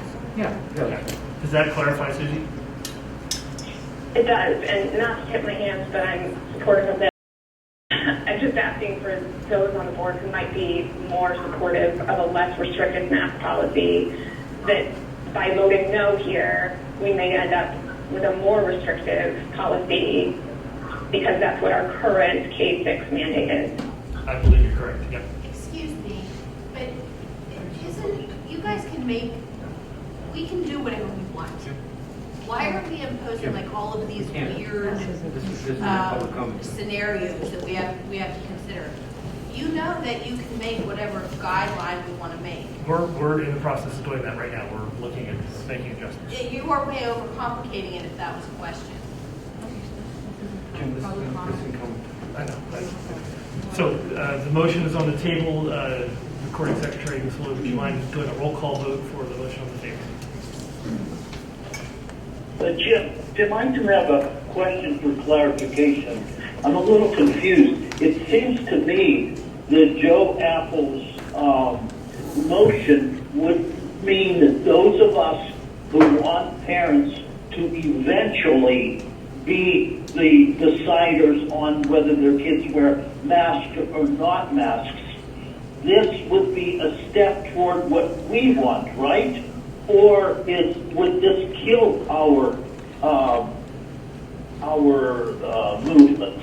George, I believe I understand your question, and I believe you are correct that the motion that Director Apple made would lessen the restriction for the K-6 population once the overall infection rates in our local communities subsides. So I believe that was your question. The answer is yes, my understanding.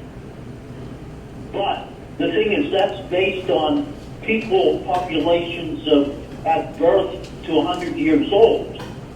That will never be low. It will never be low. Yep. Thank you, George. We don't know, George. Potentially. Vaccine don't work. We haven't stopped the virus yet. I guess the motion on the table is in our current health and safety plan, we have a more restrictive requirement for the K-6 group, and that was created back before vaccines were available for that age group. So Joe's motion was to remove that restriction because vaccines are now available, and to make the K-6 plan match the high school plan, or the 7 to 12 plan, which is a step toward being less restrictive. So in a silo, regardless of the first motion that did not gain enough votes, in this motion, it's would we want as a group to take the K-6 plan and keep it in its current state, or relax it to match the 7 to 12 plan?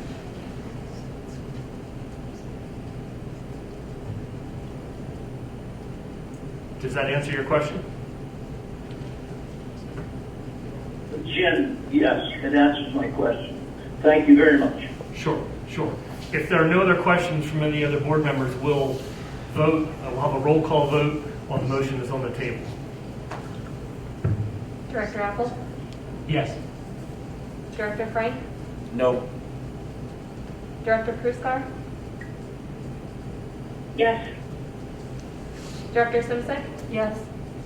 Director Shriver? Yes. Director Vogliano? No. Director Zelensky? Yes. And Director Honchar? No. Thank you. Motion passes 5-3. 5-3. So motion passes 5-3. So the K-6 is relaxed to meet to match the 7 to 12. Are there any other of Dr. Kreider's recommendations that the board finds individually appealing or want to address, like the plexiglass in the cafeteria? Does anyone? I'll make a motion to remove that. That seems sensible. I would make a motion to remove the plexiglass in the cafeteria. I think you might as well go in directional signs. The directional signs too. We can remove those if we're not following that. Can we add the water fountains to that? Sure. Turning them back on? Is there anything on there that you don't want to make a motion for? Yeah, I mean, I Do it all think really the rest of them, I don't. So the items that we had looked at previously, items C, D, E, F.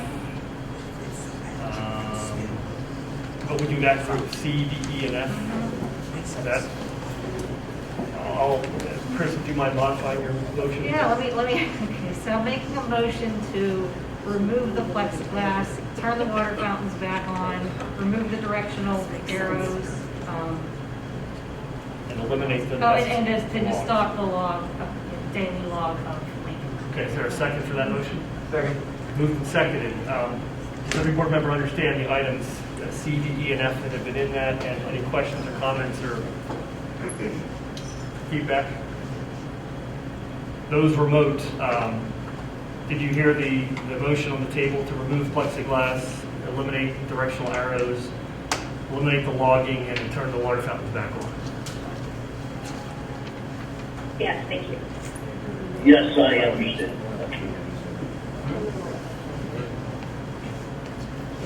Any other discussion or questions, board members? If not, Bill, you recommend a roll call vote on this as well? I may as well. Okay.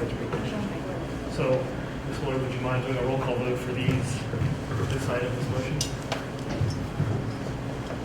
Director Apple? Yes. Director Frank? Yes. Director Honchar? Yes. Director Puskar? Yes. Director Simsek? Yes. Director Shriver? Yes. Director Vogliano? Yes. Director Zalewski? Yes. All right, thank you. Motion Carried carries. out. Thank you. A handful of remaining items.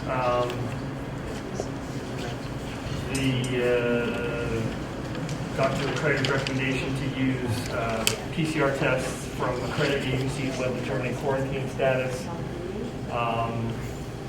allowing a grace day, I'll say, on quarantine if they reach day 4, and you can ignore that last day of quarantine. Essentially, I'm paraphrasing greatly here. The next one was the antigen testing to not make it required, but allow us to do it, so change it to May pursue. And then lastly, just to reflect our ability to pursue a vaccine clinic if somehow the macro conditions change and it makes sense for the community, they're asking for us to do something to allow us to do that. Have I roughly paraphrased it? So G, H, I, and J. Anyone not want to see any of those items in a motion? Okay. Anyone want to make a motion for those 4? Or do you want me to make a motion? So moved. Director Schreiber, sorry, I was unmuting. I would ask that the 1 day of exposure grace period be removed from the motion. Vote on it separately. Do you want to vote on that one separately? I would like to, yeah. Okay. That would be animated. Yep, we'll do that. So, Jude, did I hear you say that you would make a motion for G, I, and J, which is so moved. Thank you very much.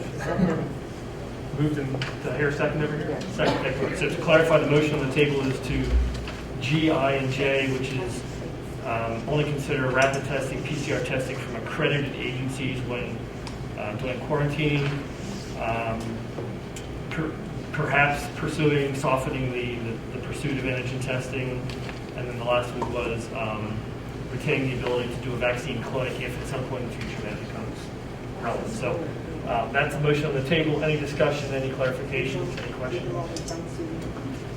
Anyone remotely have any questions about the motion that's on the table? No. Okay, then we'll vote. Ms. Lloyd, would you mind doing a roll call vote again? Director Apple? Yes. Director Frank? Yes. Director Honchar? Yes. Director Puskar? Yes. Director Simsek? Yes. Director Shriver? Yes. Director Vogliano? Yes. Director Zalewski? Yes. All right, thank you. Motion passes. On item number 8, which essentially is if we have a asymptomatic student that was quarantined or was deemed for quarantine, but because of the delay in getting that result back, if there's only 1 day left in their quarantine, we were looking to allow that, to waive that 1 day quarantine period essentially. Do I have a motion for that item from anybody? So moved. Second. Moved and seconded, thank you. Any discussion or questions? Yeah, I asked for this to be pulled out because I think it goes against the CDC recommendations for quarantine, which is what we based our other decisions, or at least what I based my other decisions in voting on. And so while I recognize that it's just 1 day, that someone might be in the classroom if they could be positive and we're not sure yet, it still represents one additional day that they could be infecting another student, and that student then would be missing classroom time. That's my only concern with this modification. Understood, thank you. Any other questions or comments? I personally view this, I recognize your logic, Susie, I think the logic is sound. I am looking for every possible area that we can give anybody some hope or some flexibility here, and given what I think I know about hearing that the transmissibility is most severe in the early days, I'm willing to support this if that's the recommendation of the administration. So I get your point. So, any other questions or comments? If not, Ms. Lloyd, would you do a roll call vote for item number H on the quarantine? Director Apple? Yes. Director Frank? Yes. Director Honchar? Yes. Director Kuskar? No. Director Simpson? Yes. Director Shriver? Yes. Director Vogliano? Yes. Director Zalewski? No. Okay, thank you. Motion carries. Dr. Kroger, we effectively acted on most of your, or all of your recommendations. I think they were all brought up for consideration. To our board, we have a lot of unity on the topic of keeping kids safe and keeping kids in school, but there's a lot of differing opinions on what's the best way to do that. I think it's natural because I don't have the answers for this. Parents choose. So, Let parents choose. if we could just finish our conversation, I appreciate it. Be part of that conversation. So to the board, I think this gives us a good foundation for moving forward. I don't know what that next step is. I don't know what those decisions are. We need to continue to listen to the feedback from the community. We need to continue to work with authority. We need to start. Feedback. We need to continue to listen to authorities and from all different sides. So I'll invite anybody's comments or comments on the topic. This was previous to when I was sitting on the board, but if I remember correctly, there was... Can you pull the mic? Okay. Sorry. Sorry. Before I was on the board, I believe there was a type of Google form or some type of survey that went out asking about, are you vaccinated? Would you get your kids vaccinated? About masking, maybe we do something similar to that so we can get more input from the community of people who are not wanting to attend the meetings publicly. That's just it. But I don't know. But I don't know. They're not And gonna here's listen. the first There's no one. point, Jess. They're not There's gonna no care point. now. You're not gonna listen. But they're going to turn on the water fountains where every kid is going to lick it and drink out of it and then put their mask back on. But they're so worried about my kid who has health problems, who should not wear a mask in schools. Jim, That according to makes the a lot of CDC, sense. you haven't been wearing a mask properly this entire time. Nobody You has. were feeling it up the entire time. You are doing the wrong thing. You're not even listening to your own rules. How do you expect children to follow the rules that you, a grown man, can't even follow? You can't follow your own rules. None of you can. Everybody who voted no touched their mask multiple times, yanked it down. You were in violation of CDC guidelines. None of you did it. We'll move on to section 5 in our meeting, the finance section. We have several items on the agenda.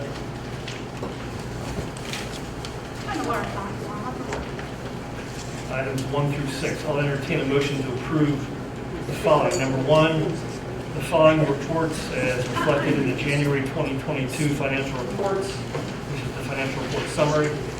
Number 2, approve the bills for the period December 4th, 2021 through January 14th, 2022, in the amount of $1,544,437.05. Item number 3, to approve that the Board of Education accepts the resolution regarding the Act 1 Index Taxpayer Relief Act, stating that the district will not raise taxes above the index of 4.2% for the 2022-2023 school year. Number 4, to approve the district's residential and commercial real estate tax assessment appeals program for the 2022 tax year as presented and is recommended by the solicitor. Number 5, to approve the lease agreement between Carleton School District and Stage 62 for the use of the school for their musical production Anything Goes. Number 6, to approve the Parkway West Career and Technology Center 2022-23 general operating and joint budget as submitted. Do I have a motion for those 6 items? So moved. I so move. Thank you. Do I have a second? I'll second, since George. George. Thank you, Jude. Seconded. Any discussion or questions? I have a question on section, for subject 5.3, Act 1 index. Maybe this is something that was discussed before I was appointed or was able to join the board again. But so, from what I'm understanding, that we're, the motion says that we will not seek to exceptions to the index. Not saying that we would vote for that anyway, but we're gonna take that option and not have that. Is that the, am I correct in that? Yes, yeah, it's saying we are agreeing right now not to raise taxes above the index of 4.2%.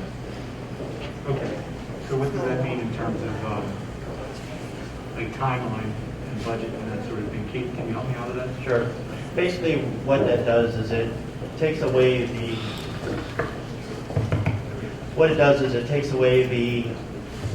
necessity for us to have to go through a preliminary budget and to go through the process of getting it approved and then going for the exceptions, which right now, with the way that the expenditures have been with the COVID and what the government does is they set base years of how we match our our special ed costs, our teachers' costs, and right now it doesn't look like we would even qualify. We didn't qualify last year for any of the exceptions. So basically, with the budget as we're looking at it right now, which I will be giving a presentation to you in February at the finance meeting, there's no need for us to raise taxes above that 4.2%, which would mean that we would have to go for those exceptions. So at this point, looking at the budget, looking at what we have right now, we have Esther's money, with the way the year is going as far as the expenditures,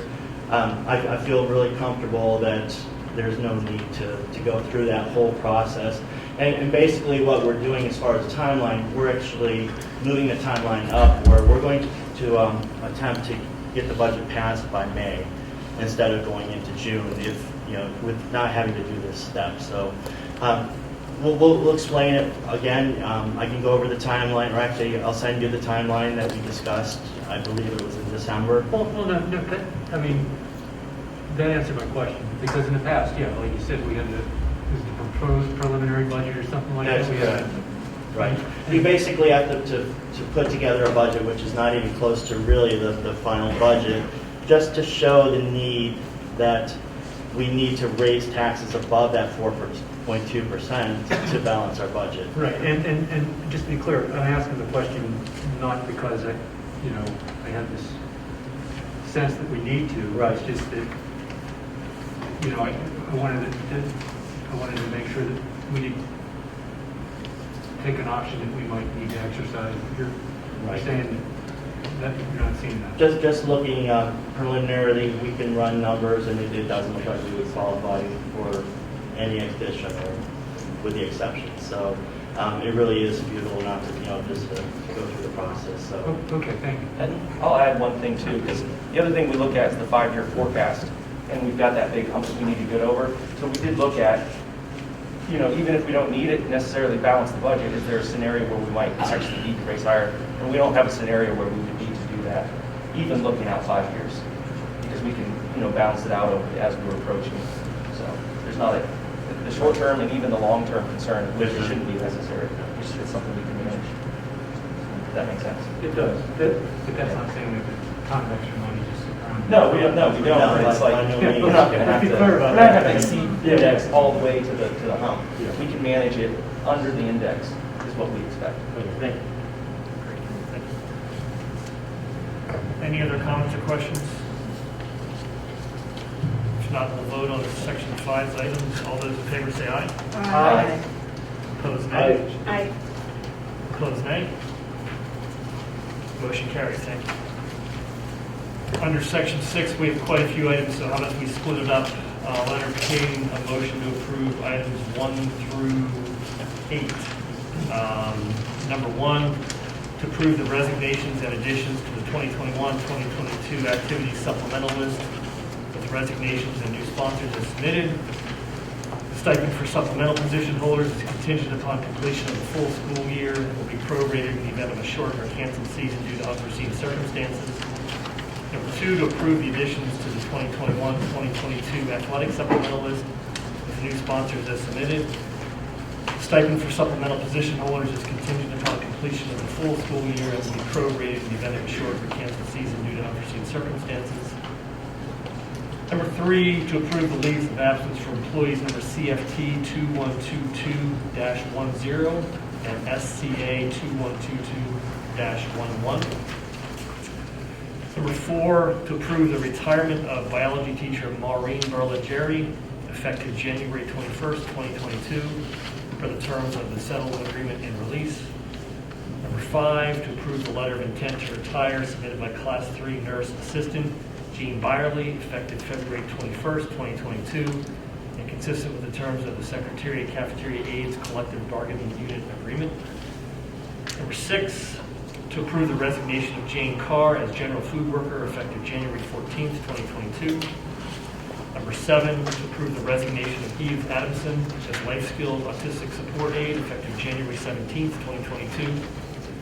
And number 8, to approve and award the position of the Class 3 elementary life skills autistic support aide to Jamie Curtin with a start date to be determined, consistent with the terms of the SCA collective bargaining unit agreement.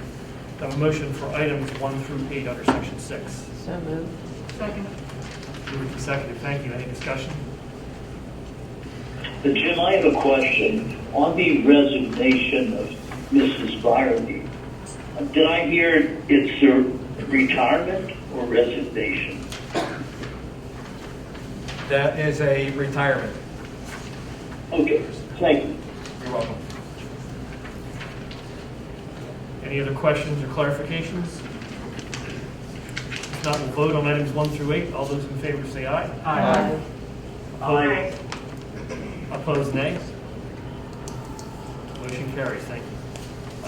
The second section of items under section 6 is items 9 and beyond. So I'll entertain a motion to approve number 9. To approve and award the position of Class 3 elementary library aide to Kathleen Farrow, effective December 10th, 2021, and consistent with the terms of the SCA collective bargaining unit agreement. Number 10, to approve the following reassignments due to the elimination of the Class 3 elementary library clerical aide positions effective January 10th. The reassignments are made using the bumping process outlined in the SCA bargaining agreement. Deborah Klein, instructional aide. Cheryl Irwin, life skills autistic support aide. Justin Lambert, personal care aide. Holly Burnett chose to return to Class 4 playground lunchroom aide position. Number 11, to approve the appointment of Holly Burnett to the position of a Class 3 substitute at Craft Elementary, consistent with the terms of the SCA collective bargaining unit agreement. Number 12, to approve and award the position of custodian at Carnegie Elementary to Sean Bauman, effective January 3rd, 2022, and for the terms of the custodial maintenance collective bargaining unit agreement.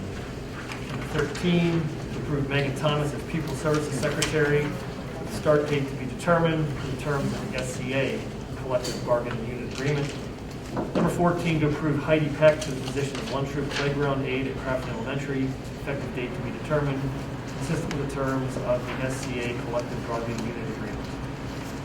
Number 15, to approve Carlene Repola for the position of long-term substitute physics teacher at Carleton Junior Senior High School for the remainder of the 21-22 school year, with the start date to be determined, consistent with the terms of the Carleton Federation of Teachers collective bargaining unit agreements.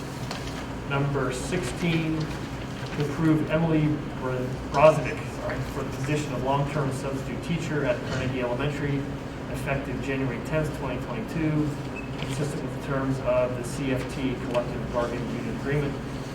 And lastly, number 17, to approve Jennifer Rizzo for the position of long-term substitute intervention specialist at Carnegie and Crafton Elementary, consistent with the terms of the collective bargaining agreement. Start date is to be determined. Motion, do I have a motion for those items 9 through 17? So moved. Moved and a second? Yes. Thank you very much. Any discussion or questions? If not, we'll vote. All those in favor say aye. Aye. Aye. Aye. Opposed, nay. Motion carries. Thank you. Under section 17, we have student activities. Dr. Craig, is there anything you had in mind for that section? No. Okay. Under section 8, old business, any director of any old business they would like to bring up? If not, move to new business. Any director of any new business they'd like to bring up? I do, Jeff. Yes. Now that Director Apple is back, and I feel like he's much better prepared to serve as vice president than I am, I would like to resign as vice president and move to reinstate Director Apple as vice president. Thank you for your service. I guess, is that an unofficial motion? Well, it's an official motion and needs a second if we're to act upon it. Right, okay. I second. All right, thank you, George. The motion to have Dr. Simsick resign as vice president has been moved and seconded. Any discussion or questions from the board? If not, we'll vote. All those in favor say aye. Aye. Aye. Opposed, nay. I abstain. Director Apple abstains. It's Okay. not on a conflict of interest, but you chose to abstain. I chose to abstain. And the You do not have motion, to fill out the conflict. You do not. and the motion passes. And Director Simsick, thank you very much for your service. I think John and I received an email today. Director O'Brien had, knowing that Director Apple was back on the board, Director O'Brien had emailed John and myself and asked if she could resign her post from Parkway, because she thought Director Apple would be better suited to serve in that role. So, John, can you confirm you got that? Yes, email? Okay. So, I guess on behalf of Director O'Brien, I'll submit that she has asked to allow her to resign from her role representing Parkway West. Well, you're going to make a motion to accept the resignation of Director O'Brien and appoint Mr. Apple. Is that my understanding? That was Director O'Brien's recommendation, correct? That the motion's coming on the floor. Director O'Brien can't make a motion vicariously. Right. So somebody who is present or present I'd virtually like to make a needs to motion make that to motion. accept Leanne O'Brien's resignation as Parkway Committee representative and appoint Joe Apple as the Parkway representative. Moved. Is there a second for that? Second. Moved and seconded. Thank you. Any discussion? If not, all those in favor say aye. Aye. Aye. Aye. Opposed, nay. Motion carries. Thank you. Joe abstained again. Joe abstained for no. And again, no conflict. Right. You're not abstaining because of a conflict, correct? That's correct. Thank you. Have So to get that on the record. So then, Bill, I assume we need one last motion, because we currently have a vacancy for vice president. No, that was done in the last. Did you do it under the Yeah. same one? All right, excellent. So then, Joe, welcome. Vice president. Thanks. Okay. Any other new business from the director? Any last questions or comments from the board? Or, sorry. Do I have to stand up or is this fine? That's Awesome. fine, thank you. Yeah. So, I mean, just to clarify, according to the flow chart, according to the CDC, kids, in order to properly wear a mask, they shouldn't touch them or engage them in any way, right? Unless they wash their hands before or after.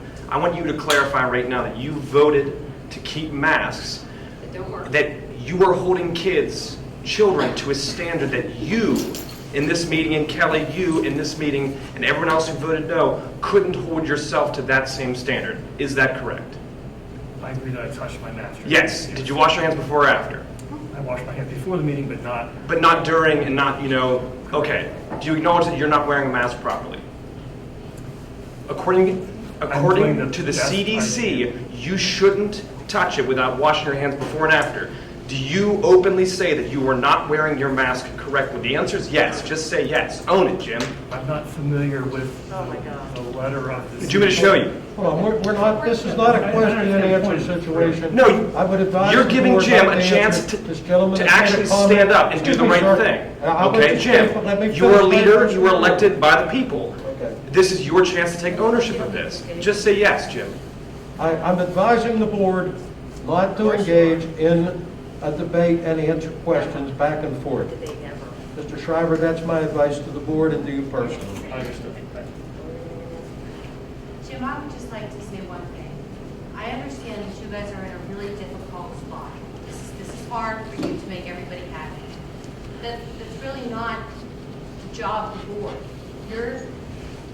We haven't answered one question about education in this entire meeting. We've talked an awful lot about masks. We've talked about protocols. We've looked at flow charts. We've talked about quarantines. We did not talk about mental health.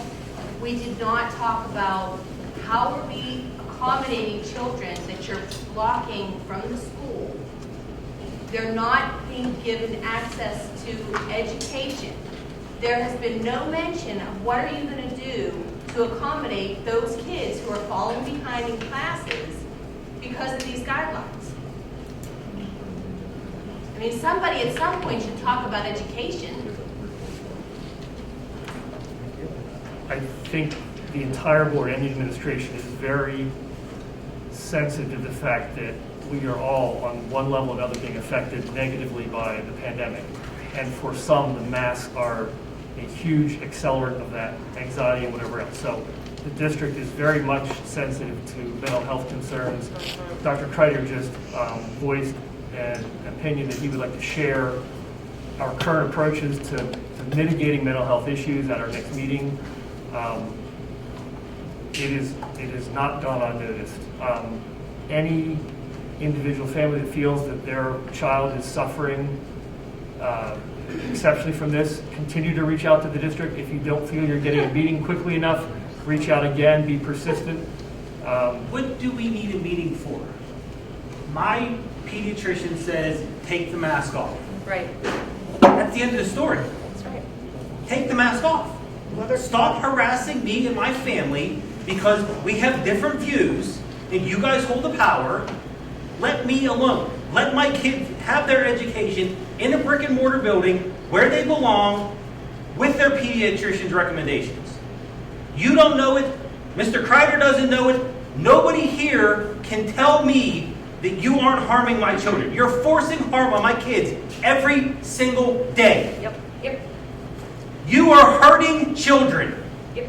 All of you. Own it. All I'm saying is take my note, take my religious exemption, either one, leave me alone. Let my kids go to school. If we were pre-pandemic and my kid had to wear a mask for some medical reason, would you make me go through a 504 plan? And would you take that mask off of their face before they walked in the building? The answer is no. And every single one of you sitting there know that.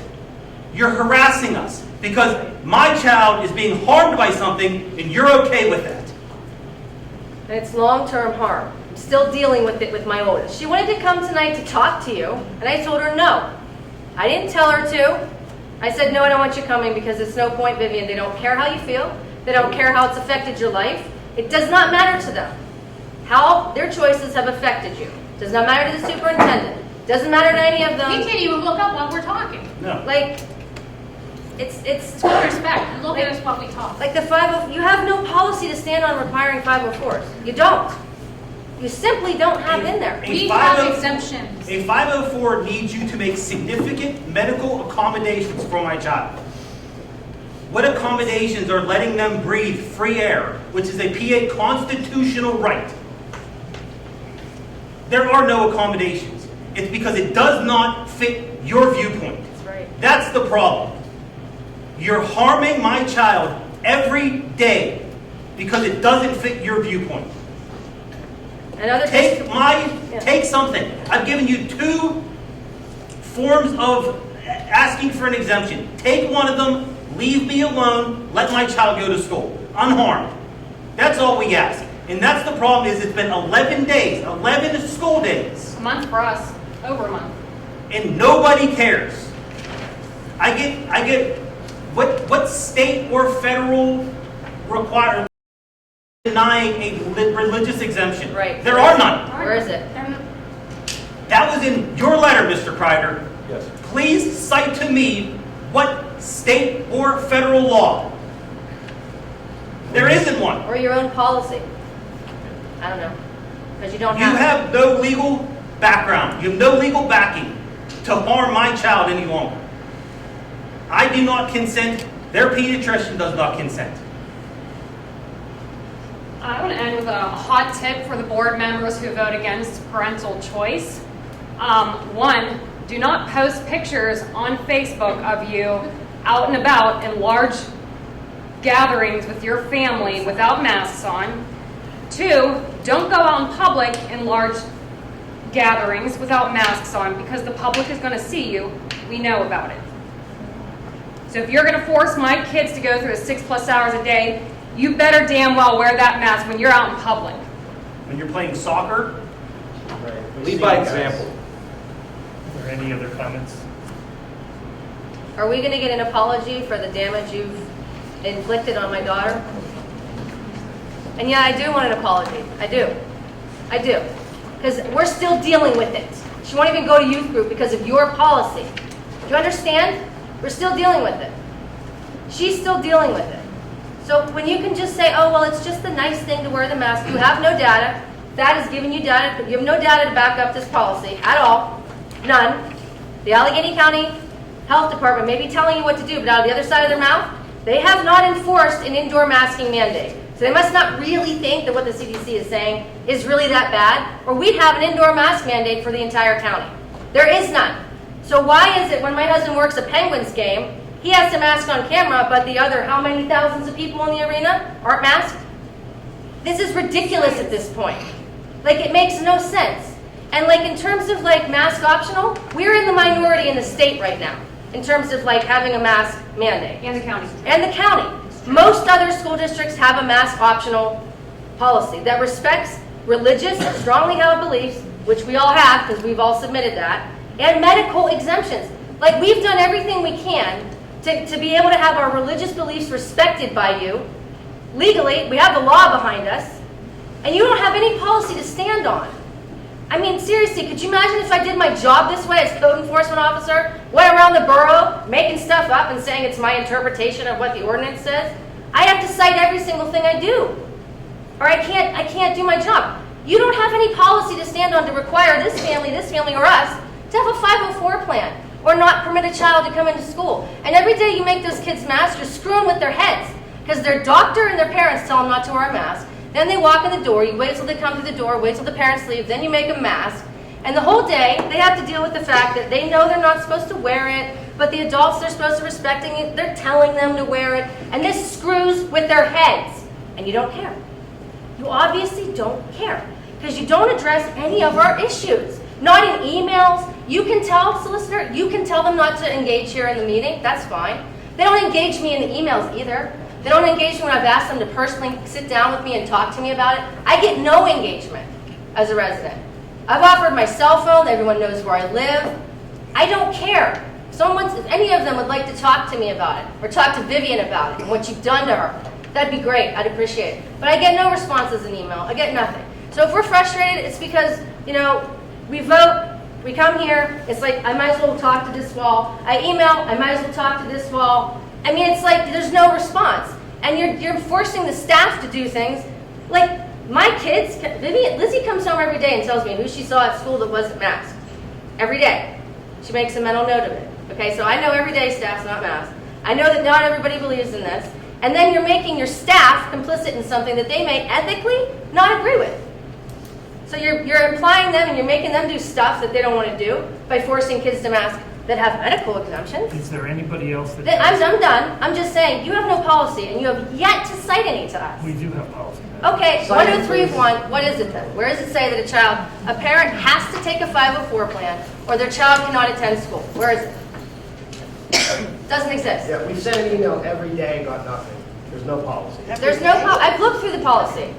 Nowhere in the policy and procedures does it say you can deny a child access to education based on whether or not they've had a 504 meeting or not. A 504 meeting, which in each instance, there was none offered at the time.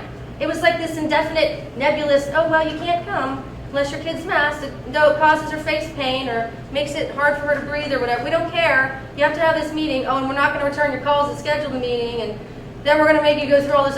There's no policy for it. They have medical exemptions. We had a medical exemption. You just ignored it. You just flat out ignored it. You knew it caused physical harm. My doctor said so. No accommodations. Just, you can't do it unless you have this nebulous 504 plan, which doesn't apply. You're fitting a policy into something that doesn't apply. You guys are all okay that our kids are going until this 504 meeting is set up. Right. You're okay continuing to harm my right. children That's the until problem. the 504 plan is set up. To our solicitor's point, we should not engage in a whole lot of back and forth, but We haven't had back and forth. your question is, every member of this board, every member of this staff does care about every single child in the district. If your child wants to come into school right now, based on the health and safety plan we have, they have to wear a mask. If you feel that's an undue burden to you or your family, your child, schedule a 504 meeting and have a conversation about it, and the district is looking to make every accommodation for every family possible. So why have I been 11 plus school days?